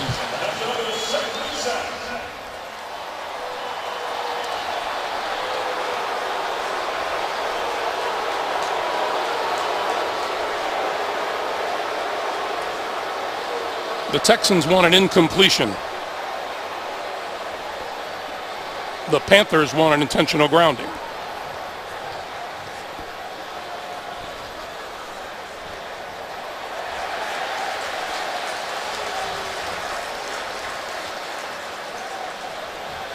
That's the first indicator that it might be intentional grounding as he goes over to talk to Bill O'Brien.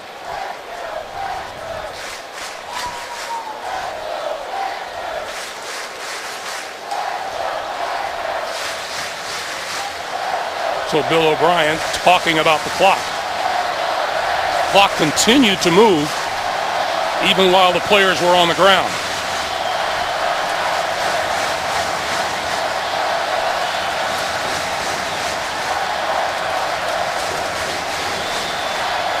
But you know, it's a different situation, Trent. If they throw the flag, the clock stops then. But if you wait to throw the flag, there's a delay and a loss of time on the clock. Well, and you have to remember the new rule now is you can go to replay to check the end of half and end of games. You can check the clock with the replay system.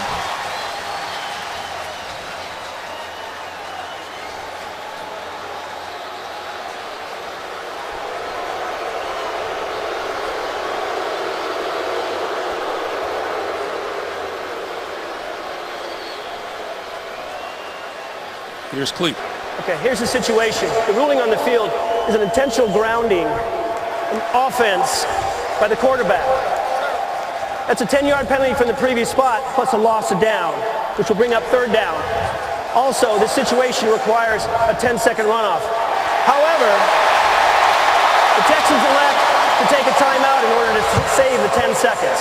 At the time the pass was incomplete, there were 12 seconds on the game clock. So please put 12 seconds on the game clock. So that timeout that Houston had comes in very handy. Mallett throwing the ball away. And watch the game clock on the left side. So here's the game clock. Here's Mallett about to go down. So they want the game clock reset. They could even reset it at 12, 15 but it or looks 16. like more 15 yeah. or 16, right. So now Cleat's coming over to take a look at the replay system. Remember, that's a new rule with the replay system this year, is you can review the clock at the end of halves and end of games and in overtime.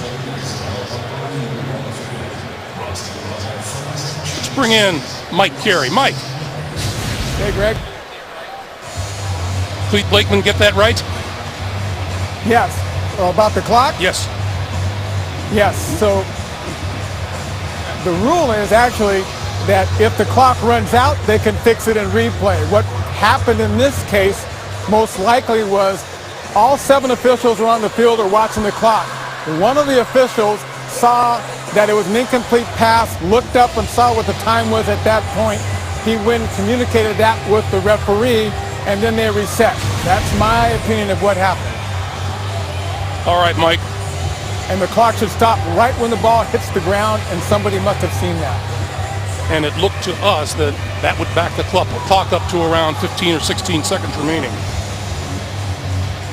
It might have, but when the official looks up and sees it, he sees only what he sees on the clock. And in this case, it looks like 12 seconds. But then is that or is that not correctable in review? No. The only clock situation that's reviewable is if the clock ran to 0. Then they can go back and put time on the clock. Okay. Unless, of course, there was a reversal on the play. Okay, Mike. Thank you, sir. Meanwhile, as this game trudges on, can you be your own doubleheader game? You know, I understand what Mike is saying. I understand what the letter of the law is in terms of the rule. The problem is when the ball is incomplete, the clock is ticking from 17 to 16. So it's 16 when the ball hits the ground. So the official that's in charge of that Mike says is part of the crew, that when the ball is incomplete, that's his job to look up at the clock. He waits 4 seconds until he looks up and sees the clock at 12 seconds. So there is a 4-second discrepancy between when the ball hit the ground and when the official is now claiming that the incompletion took place. So it'll be interesting to see what, here comes Cleat away from the replay booth and what was ultimately determined. 10 penalties on each side today.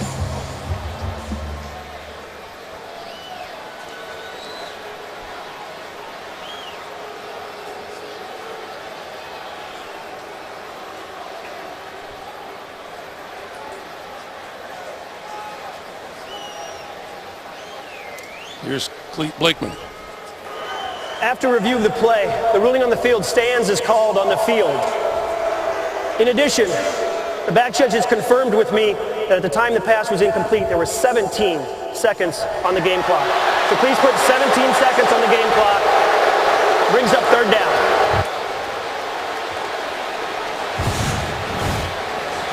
So here's the play one more time. You see the game clock on the left. Mallett gets rid of the ball. It falls incomplete, and 17 seconds on the clock. Meanwhile, Mallett is looking at a 3rd and 22 with no timeouts remaining.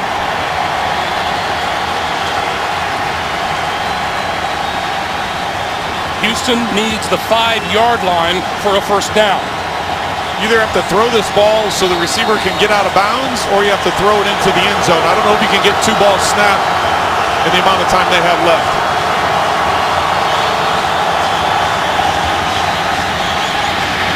This side, and Polk out of bounds short of the 20-yard line. 13 on the clock.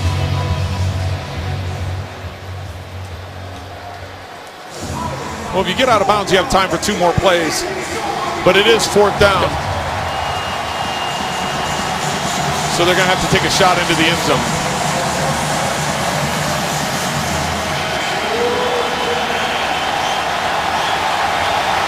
Fourth and 16 for Houston.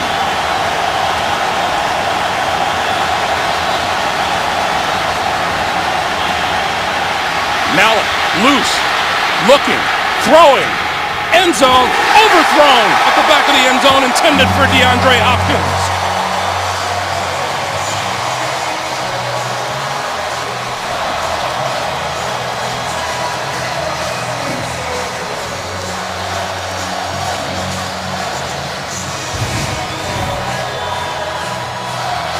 You see Carolina only rushing 4, dropping 7 into coverage, and everybody's pretty much at the goal line or behind it. Mallett on the run comes close to passing the line of scrimmage. Cam Newton overexcited with the incompletion as he goes crazy with the win. With that, Carolina holds on for its 2nd win in 2 outings, 24-17 over Houston. Meanwhile, the Houston Texans fall to 0-2, and Ryan Mallett's first start as a Texan falls short. Yeah, valiant effort here in the second half. You know, they came out in the start of the 3rd quarter after halftime and put together a nice 80-yard drive. It's just Cam Newton came up with some bigger plays when needed. Carolina Panthers have now won 6 straight regular season games going back to last season. Let's take a look at that 4th down play one more time.